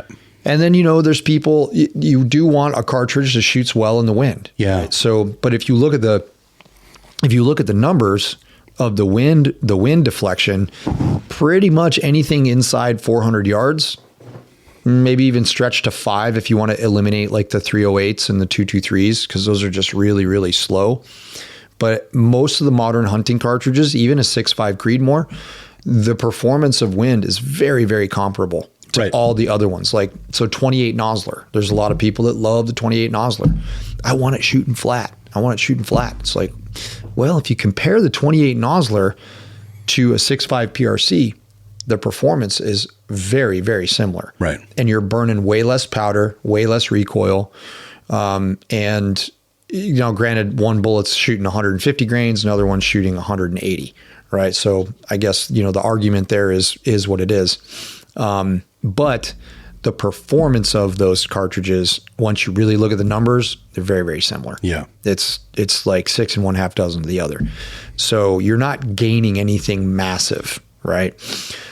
So looking at your cartridge selection, I think, is quite important. The cartridge needs to be shootable, right? Because you can't shoot it well, and as you've figured out, right? Yep. If you can't shoot it consistently or address the rifle consistently, it's not going to treat you with consistency. So having a rifle that is forgiving enough to shoot well is super important to me. And like, I would much rather carry a rifle that is forgiving and shootable versus a rifle that is 4 or 5 pounds lighter and much, much less forgiving. So what do you think is an ideal weight for a hunting rifle for an average backcountry hunter with like a middle of the road, intermediate, shooting ability? 10 pounds. Yeah, that's the number I was going to say. That's what I'm going home to do. Yeah. It should be right about 10 pounds. Which I don't... Like, I think the difference... and let's go back. I love disproportionate responses. And I think this would be a prime example. I think you're only experiencing a 20% reduction in weight going from a 10-pound rifle to an 8-pound rifle. Mm-hmm. And I would argue you're experiencing a far greater reduction in shootability. 100%. And so it's like, for those 2 pounds, figure it out, man. Yeah. Carry a little bit less something, go buy a more expensive sleeping pad. Like, it's only... So my rifle, I think it's 7.8 pounds scoped. Okay. So factory Tikka T3X stainless light, not super light, with a Maven RS 1.2 chambered in 6.5 PRC, currently in an MDT carbon stock. I never weighted in that carbon stock. It might be a little bit lighter than 7.8 in that carbon stock. Anyways, visible recoil. Oh, like, bipod comes off the ground every time you shoot it. Yep. Yeah, you get rocked. Yeah. And still, like, that's a 1.25 to 1.5. Like, if we're honest, I hate these like bullshit 3-shot groups. If we're legitimately honest, if I took 10 shots from a prone position, what's it going to It's a 1.25 to a 1.5 MOA gun for my shooting ability. I think even for you, that would be a 1-inch gun. Agreed. At best. Yeah. I mean, well, I would shoot You shot it a couple times. Probably a minute and a quarter. Yep. Yeah. Which, to be honest, for anybody who wants to shoot to 400 or 500 yards under 99% of shooting circumstances, I would argue it's one of the best factory guns you can buy. Agreed. And again, if we do the same 10-shot group, I don't think there's any other factory guns. I had a Fierce. It wasn't shooting any better than that either. Like, let's just be brutally honest about this. This whole like half MOA gun that's not 25 pounds, I think, is a complete myth. Or it's 3 shots from a lead sled. It's not a real person really shooting. However, with how I want to be able to shoot, and I do my own load development and I create content, like, and it's just a challenge. Like, I want a gun that I can reliably shoot better than that. Because I'm also trying to test other things. Like, if I want to go review a stock, if my groups are only 1.5 inches, am I really going to be able to tell the difference between one stock and another stock? Like, my resolution is not very high there. Yeah. And so I want that gun to be shooting better than it is, or I want a primary hunting rifle that's shooting better than it is. I spent an hour and a half. I was almost late getting here because I spent an hour and a half researching barrels this morning. Okay. Because, like, looking at my system, that is the next logical place to go. I love the Tikka action. I've got a couple different stocks at home. I've got the rock stock I really like. I've got the MDT carbon stock I really like. The Maven RS 1.2 is a great scope for me. It's proved out very well. Like, all the other components, the trigger, I love. It's a sharp trigger. I put an aftermarket spring in that thing. I've got it down to just over 1 pound, which is like not crazy. No, it was manageable. Yep. It's a very nice, smooth, great trigger. But if I want it heavier and I want it to shoot better, it would seem like the barrel is the next most reasonable place to go. And it's not going to break your bank. No. Like you can get a great barrel for $400 or $500. I don't know what a gunsmith charges to put a barrel, maybe $150 or something like that. Yeah, if you're going to have it custom done, right? So like here, so there's probably going to be a difference just because United States and Canada right now. Sure. If you're going to buy a barrel blank, right? Yeah. If you're just going to buy a blank from wherever, Proof, Bartline, Krieger, whatever, that'll have to have a chamber punched in it, tenon threads cut, and muzzle threads cut. Okay. If you want a muzzle device on it, you guys probably. I'm going to put a brake on it. You're going to put a brake on it. So Again, it's a 6.5 PRC, so I want to do whatever I can to get that recoil down. Yep. So here, a chamber job, the barrel will probably cost you $350, and a chamber job will probably cost you anywhere between $350 to $550, depending on who the gunsmith. We're still way sub grand. We're maybe $750. Yeah, absolutely. To go get a barrel installed. And that in and of itself is going to, just having a custom barrel put on that rifle is going to dramatically increase your performance. Right. And even nowadays with pre-fit barrels, gunsmiths nowadays are, a lot of gunsmiths poo-poo pre-fit barrels because it's affecting their bottom line. Sure. Right? So you got a company that can mass produce really high quality barrels at a significantly lower cost than a custom gunsmith can. And rightfully so, that they're kind of like, this is bullshit. Fair enough. However, those that know, and they're not going to do a pre-fit barrel. They're still going to go to that custom gunsmith and have it cut to them, chambered. Yep. I have barrels that, like say as an example, I have 2 coup de grace receivers from American Rifle Company. The custom barrels that fit receiver A will not fit receiver B. Okay.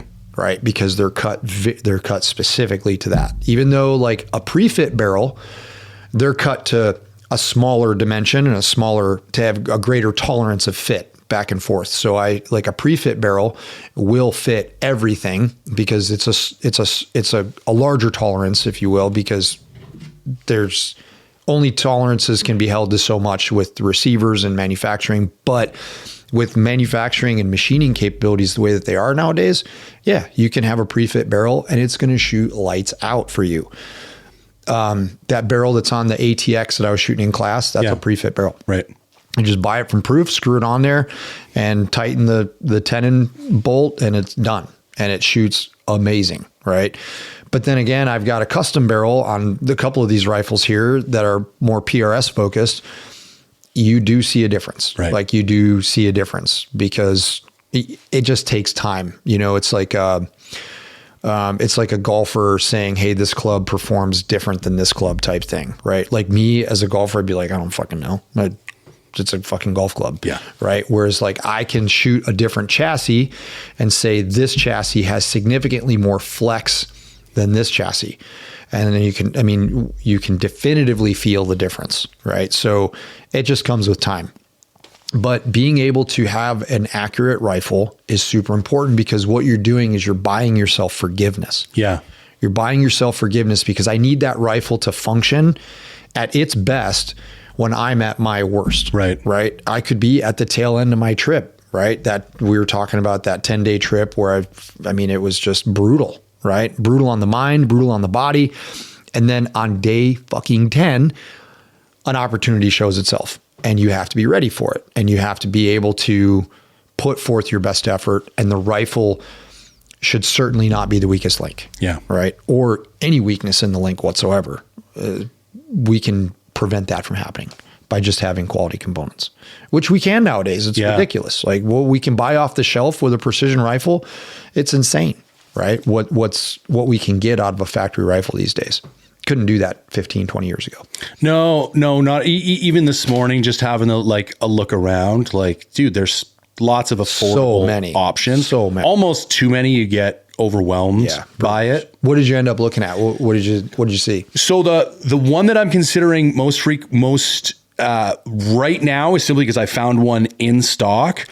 It was a light bull sporter from Bartline. Oh, cool. And it was 4.2 pounds at 26 inches. And I'm going to cut it down to 24. Yeah. So I'm probably going to lose I don't know, 0.2 pounds, something like that. It probably end up being around. And I tried to look up what my current barrel weighs. The internet's best guess is somewhere between 2.3 and 2.5 pounds for a stock Tikka. And I was thinking to myself, if I put another 1.5 pounds on that barrel and just went from a stock barrel to a more custom barrel, I was trying to get a benchmark. I want to stay steel. Yeah. I want to do some more content with carbon fiber barrels later on. The best way I've heard it described to me, especially when you go with super high end, maybe 90 out of 100 are carbon fiber barrels would shoot fantastic.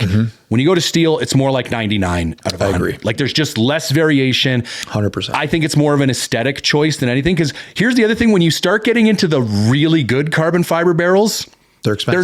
They're not that much lighter. No, yeah. So like that, all of these barrels right here, right? So yeah. These are all 5 rifles are carbon fiber barrels. They're all proof. The only weight savings that you're getting is this. If I had an equivalent diameter steel barrel, in comparison to this carbon, it'd be 30% savings. Okay. So the proof, I've cross-cut 4 different manufacturers of carbon fiber wrap barrels. Okay. Cut them crosswise. Proof Research is the company that has the most carbon fiber. Okay. Right. There's other companies out there. It's almost like carbon fiber wrapped steel. Yeah, pretty much. Like, I'm not going to throw names out there, but you know who you are. If you only have 1/8 of an inch of carbon fiber, you're probably not doing much. Right. Now, if you don't wrap that carbon fiber and adhere it appropriately to the barrel itself, we're going to have accuracy problems. There's carbon fiber wrap barrel manufacturers out there that I wouldn't touch with a 10-foot pole because they notoriously have problems with accuracy and consistency, especially when the barrel starts to heat up and they move around a lot. So there have been many reputable people that say that carbon fiber barrels do tend to walk when they get hot. My Fierce did. It did. Yeah. But I don't think that was a particularly great carbon fiber barrel either. Like it was their own proprietary one. I'm sure it was okay. Trying to figure that shit out. For 3 or 4 shots, it was okay. But you don't practice with 3. Like that was the biggest frustration with that gun for me, is that like you get to a point where it's like, am I getting tired? Is the gun walking? Like I now no longer have the evidentiary ability to tell you where this variability is coming from. That's right. Yeah. I had 4 students show up to a class in Florida. They flew across the country to come to this class, and they all brought a specific brand of rifle with carbon fiber wrap barrels. Yep. And one of these hybrid custom brands. Yeah. Yep. I do not like being the guy. Yep. I don't like being the guy, because then I have a whole class. I got, 12 to 14 students here. These guys over here are shooting groups, and then everybody can see, as you know, right? Everybody can see the groups on the paper down there. All you got to do is just pan over and be like, fuck, oh, shit. And then you look at yours and you're like, what the fuck is going on? I paid a lot of money for this gun. Yeah. And they get mad. Yeah. They're like, why? And I'm like, because they spent the money on marketing, not R&D. I hate to break it to you, bro. They're asking me, they're like, why? I paid a lot of money and the marketing was great. Yeah. And you go, I don't want to be that dude, but I have to be because I'm the only guy. 100%. Right. So then they're just like, well, what the fuck? They just get all upset. And of course, rightfully so. And then you just look at it and be like, hey man, not all carbon fiber wrap barrels are the same. Yep. They're not all made equal. So the other reason for me is that like, I'm trying to make the gun heavier. Yeah. Because I want it to be more shootable. Right. So it would be different, with what some of these, like, that was the other thing, seeing the difference between the gun I brought compared to the guns everybody else brought. More of a tactical rifle. Yeah. And I also feel like I held my own. Yeah. But like, I can see why cutting weight savings in your barrel would make sense when you already have other components that are that heavy on your gun. Mm-hmm. But when I'm already trying to add weight, it's like, well, there's no sense in just spending more money to get something that doesn't weigh what I want it to weigh. Mm-hmm. But an interesting thing I ran into is this concept of contour. Yes. So like we had talked a little bit, you recommended looking at like a light Palma. Mm-hmm. And so I'm curious, what's more important, like final weight or what? Because most sporters would be considered light barrels. Yes. But then they have these kind of like a bull sporter and a heavy sporter, which like, then you start, the weights start to like the light bull sporter I looked at was kind of the same weight as like the light Palma. So what function would you say contour plays? Like, how does that affect accuracy, or like, why do they even have different contours? Okay. So great question. That black rifle that I had out at the range. Yes. The straight taper. Yeah. That is a 1-inch 250 straight tapered barrel. That's 24 inches long. Okay. That's chambered in 6-dasher. I want the rigidity of the straight taper, right? And I also want the thickness of that steel to act as a heat sink. Okay. So it takes me a lot longer to saturate that barrel with heat, and I'm going to maintain consistent performance. Okay. Right? Because it's going to take me a long time. I can shoot several strings of fire through that barrel before it's going to heat up to a point where accuracy is going to, or dispersion characteristics are going to start changing. A lighter barrel like that guy right there with the stainless barrel roof on it, that's a medium Palma. Okay. That's a medium Palma contour. That's about as light as I would want to go for like a competitive shooting rifle. That's good for probably 20 shots before I'd want to let it cool off and just mellow out, right? The other thing is balance, making sure that the rifle is balanced. If the rifle's not balanced, it's going to be significantly harder to aim. Right. Right. So you also probably noticed that with the lightweight gun, the lighter the weight the rifle, the more difficult it is to aim. Yep. Because every movement that you put into the rifle, that there's not a whole lot of mass there to distribute that movement out. Right. Yep. There's also a big trend. And it tends to be back heavy. Yes. Which, and I'm sure you're going to get into this, plays a huge role in spotting impacts. Yes. Because its angular movement is what's going to inhibit. So the tip of that gun weighs almost nothing. So for it to just jump up a little bit, it's not much. Doesn't take much at all. And then like we talked about like solo hunting, right? If you're a solo hunter, hell, even at 400 yards, you're probably not going to see that. No, dude, not with that 6.5. When we did the exercise, spotting your impacts, after 20 minutes, Patrick just gave me his gun. Got it. And he's like, at least you're going to get something out of this exercise. Cause it was like, I was just not spotting impacts. Yeah. Once we got out to like 6, 7, I'm like, that's not going to do any good. Like none of the closer stuff, I was spotting. And I've always set up a digiscope when I have time in the mountains, because it's the only way I'm going to see. Sometimes where was the impact? Was I high? Who knows? Yep. And then you can refer back to it. But that doesn't help in the moment either. Like if I need to follow up, I can't go look at the camera and then come back and take another shot. Agreed. Absolutely agreed. I actually know a specific situation where somebody shot 2 animals. Oh yeah. Yeah. Cause they didn't know. Yep. Well, cause the recoil control was such that they thought that they'd missed. Yep. And they come out of recoil and, there's a buck standing there. Yeah. Put him down. I guess I missed. Hammer him and walk over there. And we're like, well, we have Houston, we have a problem. Yes, sir. So we want to be able to see that. It's really important, but there's, like you said, that's the balance of, you see these dudes that are like an 8-pound, 300 PRC. Yeah. And you're like, homie, I mean, that is not the answer. Yeah. It's not the answer. My fierce 300 PRC was 7.9 scoped. Yeah, dude. Like you're riding just a lightning. A bucking bronc. Buckle up, man. So when we come to like a hunting rifle, do you think the total weight of the barrel or the contour? Because there are only going to be a couple contours. Like I would say maybe the Palma or the Sporter for 99% of hunting rifles. At that point, which of those variables do you think is more important? Probably the contour, right? Okay. Because the contour is going to directly relate to the weight. And then you can look at how's the rifle balanced. Right. So having that contour that you're talking about, I think is super ideal for a hunting rifle. I think it'll work really well. Okay. And you're not a small dude either. So it's not like you don't have any problem packing stuff. So. No, that was my thing. I wanted to be at between 10 and 10 and a half pounds with that rifle. Yep. I have some mountain hunts planned this year. I just took a cruise at 700 yards.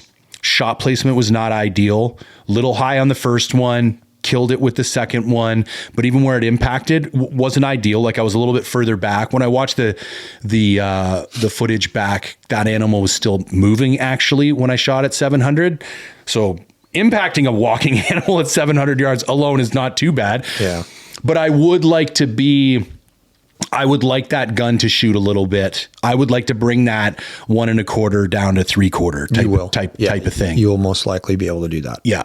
And I don't mind carrying 10.5 pounds. I went through a big thing with my bipods recently. Like I did a big bipod review, and for a while I was using the MTN Gear one, which is the one that MDT bought. Mm-hmm.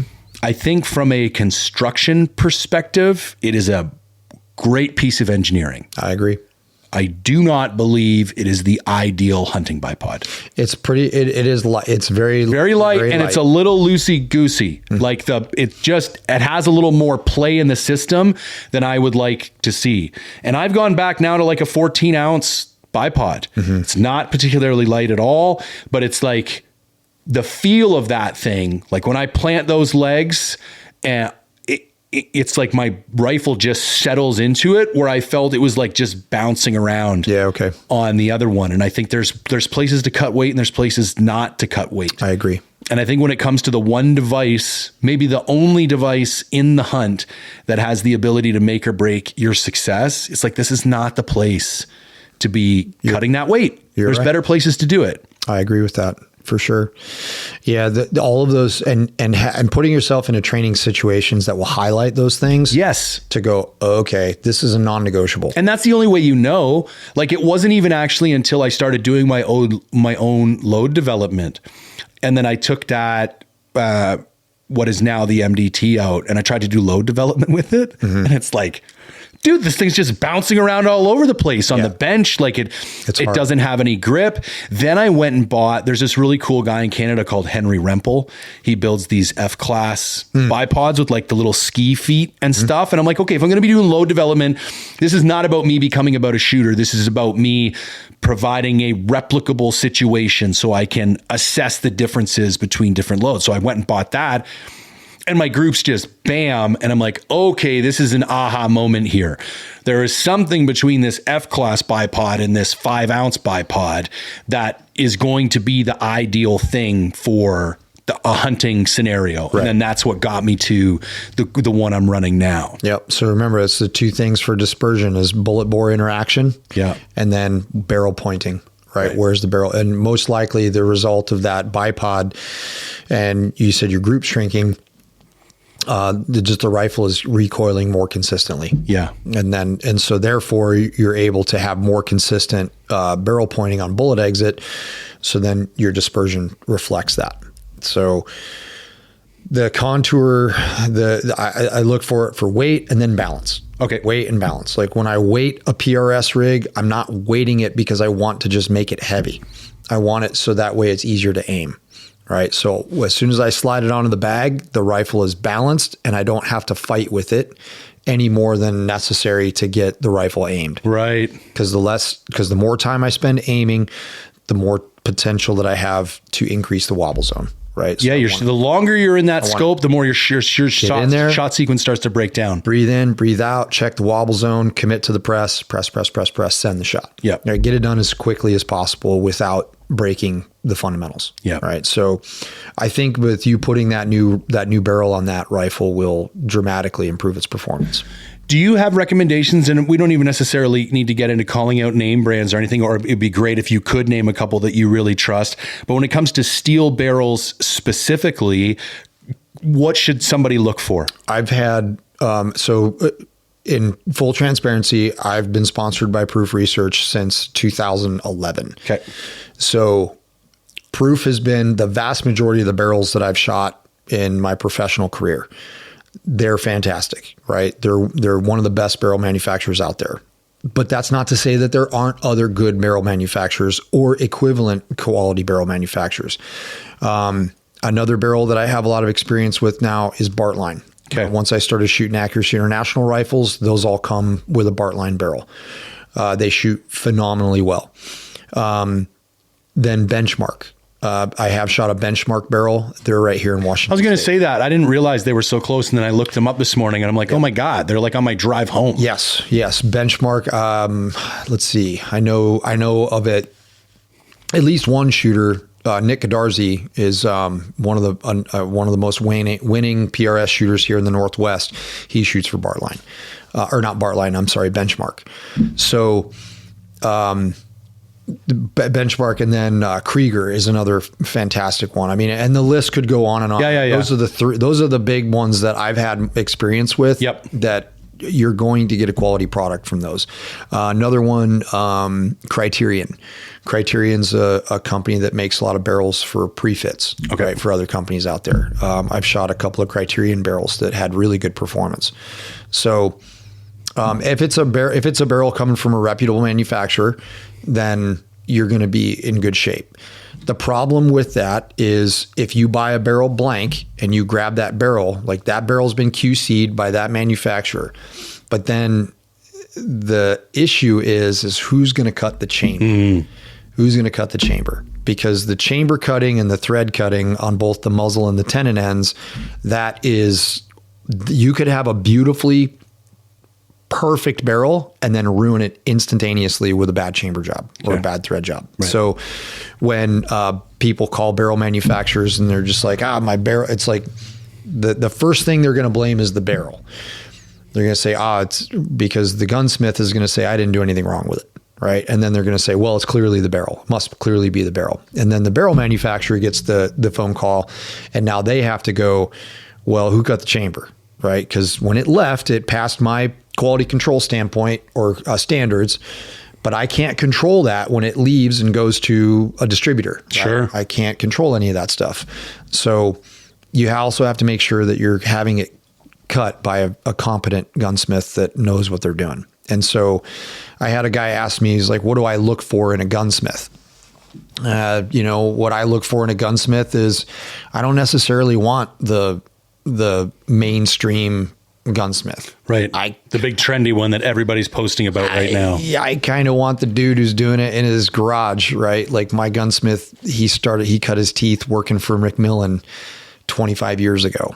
The first year that he worked there, he cut 750 chambers from everything from a 17 HMR all the way up to 50 cal. Right. Right. So, and everything in between. He worked there for 12 years.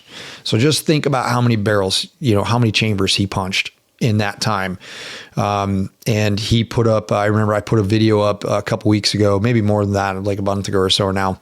And his method of chambering a barrel is old school. I'm not a machinist, so I can't pretend to understand or even communicate the method that he used. But as soon as I posted that video, the internet went bananas. They were like, people are just assholes, right? People are just fucking jerk offs on the internet because nobody has a risk of getting punched in the face. Of course. So I'm just like waiting to get these barrels back. And that's one of them in that tan chassis right there. Okay. And testing them, they both shoot lights out. Yeah. Right. So you have to do your homework. And a lot of times trying to find that gunsmith is like more of an underground thing. Right. Even though the age of the internet is what it is today, it's still kind of like this underground kind of, who do you know?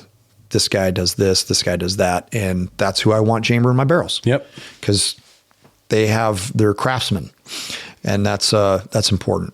That's important. Like most of the guys that shoot PRS that I shoot with, they have one dude that cuts their chambers and that's it. Like that's it. I don't know how many, like Corson's a great example. I don't know how many barrels he's gone through now. I think it's upwards of coming up on 30 barrels or something. So yeah, I mean, when you're shooting a barrel that only lasts, like most of those guys with their 6mm barrels are pulling their barrels right at 1,500 to 2,000 shots. Oh, 2,000 wild. max. Okay. And even if the gun's still shooting good, that barrel's coming off because I don't want any surprises. Yeah. Downrange, right? Downstream. Right. So, and barrels, like if you're going to shoot a lot, barrels are just like tires. They're expendable, right? You see there's a bunch of barrels out there, like they're all cataloged. I know which one has which. And then like if I get four from a gunsmith, like I say, hey, I want you to cut these 4. I will shoot all 4 of them and see what their accuracy characteristics are, because every barrel is a little bit different too, right? So you could have 4 barrels get chambered in 4 different times, that's not ideal, right? We want those to all be done in unison and preferably with the same chamber reamer. Right. So that way we have the same results. But like the 6.5 barrels that I've had, the last 4 that I've had for my ATX, they shoot the exact same load. It's literally, it's like the easy button. Push that. Because I don't have time for that shit. Yeah. Like, I mean, it's fun to tinker and learn and shit. But at this point in time in my career, I don't have time for that. No. I need to be able to get something, spin it on, make it work, and let's go to work, right? I have to have the trust and the faith in it. And the same thing with a hunting rifle, right? It's the same exact thing. Yeah. And I've only gotten 1 lemon barrel. I'm going to be completely transparent, right? I have gotten a lemon barrel, and it was a carbon fiber from Proof. And if they fire me because of this, then so the fuck be it, but it's the truth. Yep. And it got chambered by a reputable business, Short Action Customs chambered it. It was a 7 LRM. And no matter what I did, I could not get that barrel to shoot any better than 3 MOA. Right. Wow. Within 20 shots, I pulled the barrel and said, I'm not even going to fuck with it anymore. I'm not even going to try. Because if it's not going to do that, and that's not even, because there's some people that would say, no, it must be this, it must be this. Before long, you're 150 rounds of components deep into it. Yeah. And you're never going to get anywhere because it's never going to work. Yeah. Right? There's something fundamentally wrong with that tube of steel. Roger that. Get rid of it and then get a new one. Yeah. Right? So it's like a pair of tires or a set of tires. Yeah. So what's your feeling on twist rate? So the spec twist rate for 6.5 PRC would be 1 and 8. Mm-hmm. I like to shoot a slightly heavier bullet. I'm shooting the 147s right now. I'm going to go home and do load development for those new 153s from Sierra. Mm-hmm. The barrel I'm looking at is available in stock in 7.5.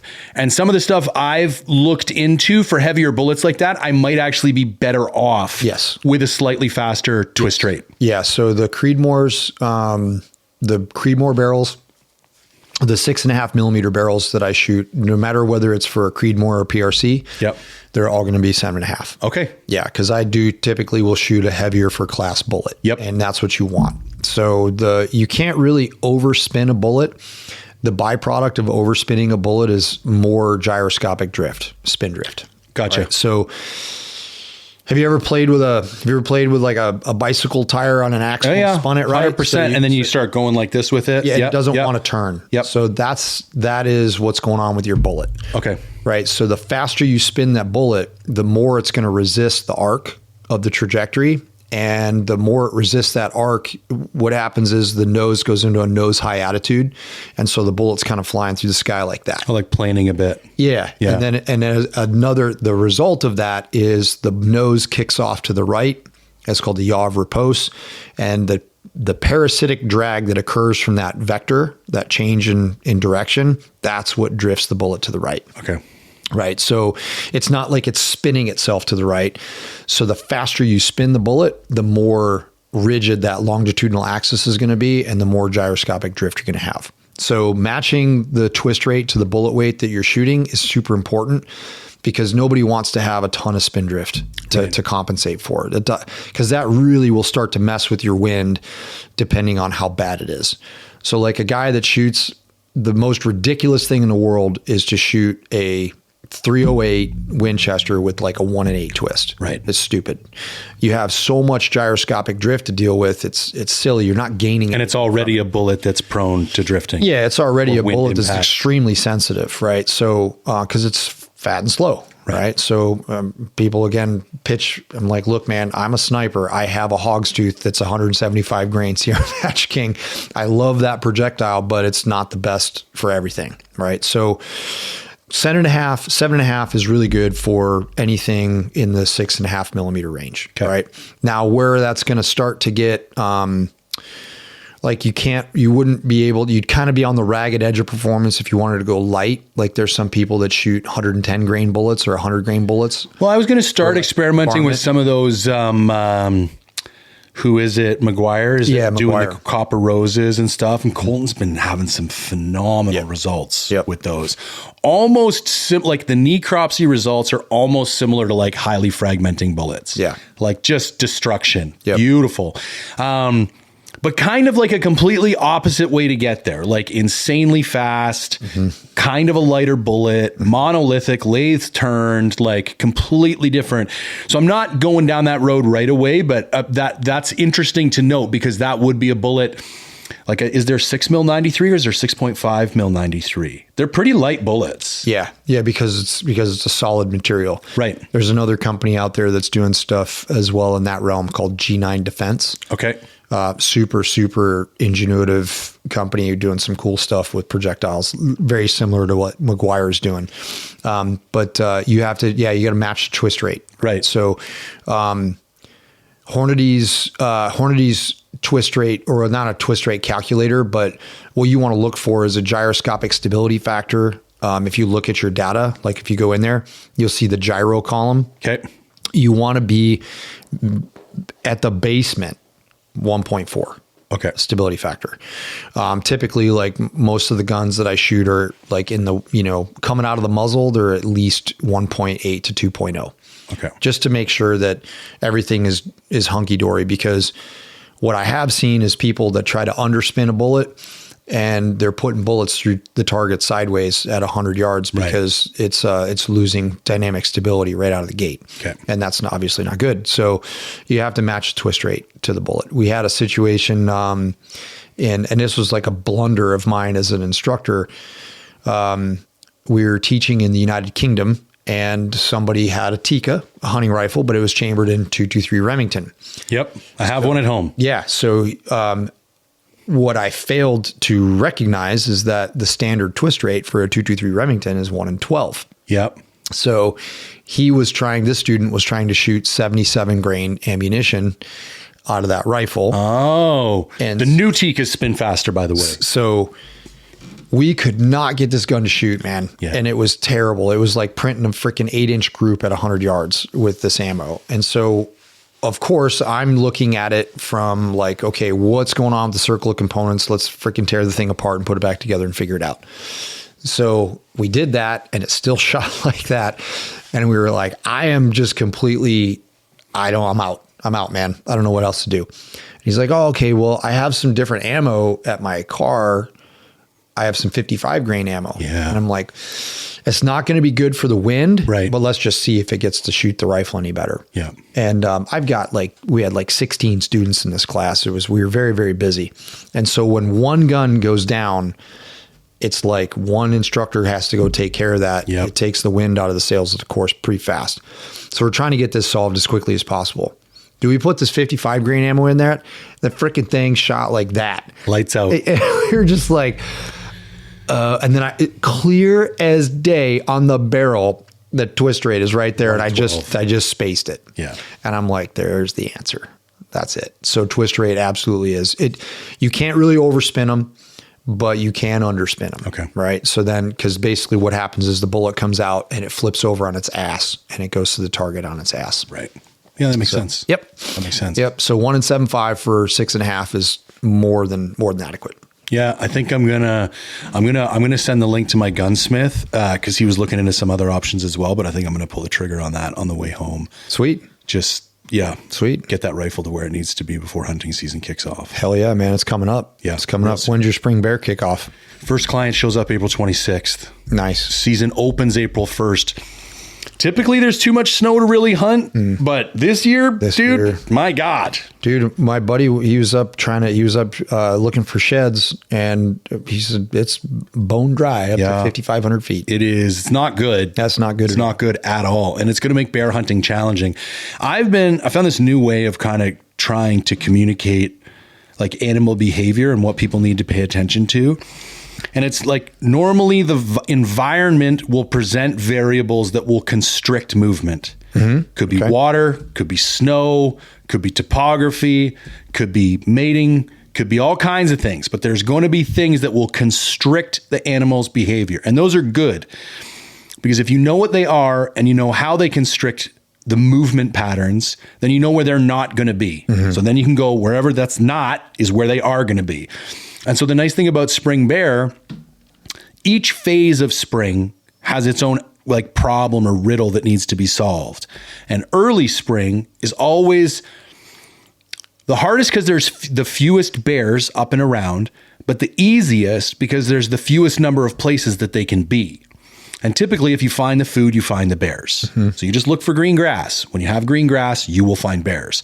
When there's been no snow, green grass is everywhere. So the problem with early season is going to be we're going to have a reduced number of bears on the landscape just because they're not all up and about yet. And we're going to have an increased number of spots that they can be. Now, the third variable that needs to be taken into account is where can I go to look for them? Normally, I can't get up into the alpine because there's too much snow, and that's where they're all trying to get pressured to be. But because there has been limited snowfall, I should be able to get up higher than I normally do. One of the things I've really noticed the last couple of years of hunting so many bears with guiding is that they seem to grow tired of food sources at a given elevation after like 7 to 14 days. Okay. And I used to think, because basically hunting bears in the mountains is a exercise in following the receding snow line. And I used to think once a food source became open for the rest of the season, theoretically, there should be an equal probability of finding a bear on there. But for some reason, for like that 7 to 10 days, they will hammer that food source. And the food source doesn't go away. It's still there. There's still lots more grass, but you will find less bears there.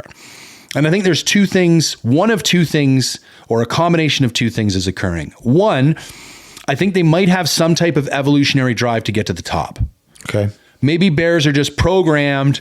Once it starts to, well, my job is to get up to the top of the mountain until whatever is up there forces me back down. Okay. For maybe it's safety, security, present food, who knows what, shelter.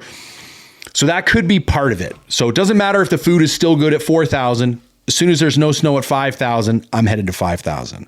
Or, and this is a bit bro science-y, I don't know if food is somehow more nutritious the first week or two it comes out. I know with some buds, that's not a leap because like you see the buds, they eat the buds and then it flowers later on. But those first like popping buds probably have a higher caloric content or more vitamins and minerals. Like there's something in there that makes it more attractive that once it's already been exposed for 2 weeks and out on the landscape, maybe it's not quite as like to my naked eye. That grass looks just like that grass. I don't understand why they're not eating it anymore, but maybe to their nose, that grass is not as nutritious as the other grass.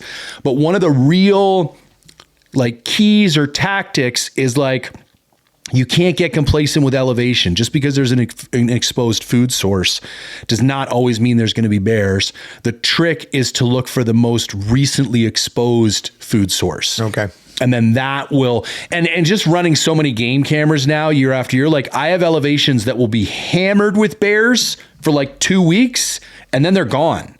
So it's not even like it's not that I'm not just seeing them. It's like the bears left. So I'm excited to get back into it this year because I feel like I know my area so much better than last year.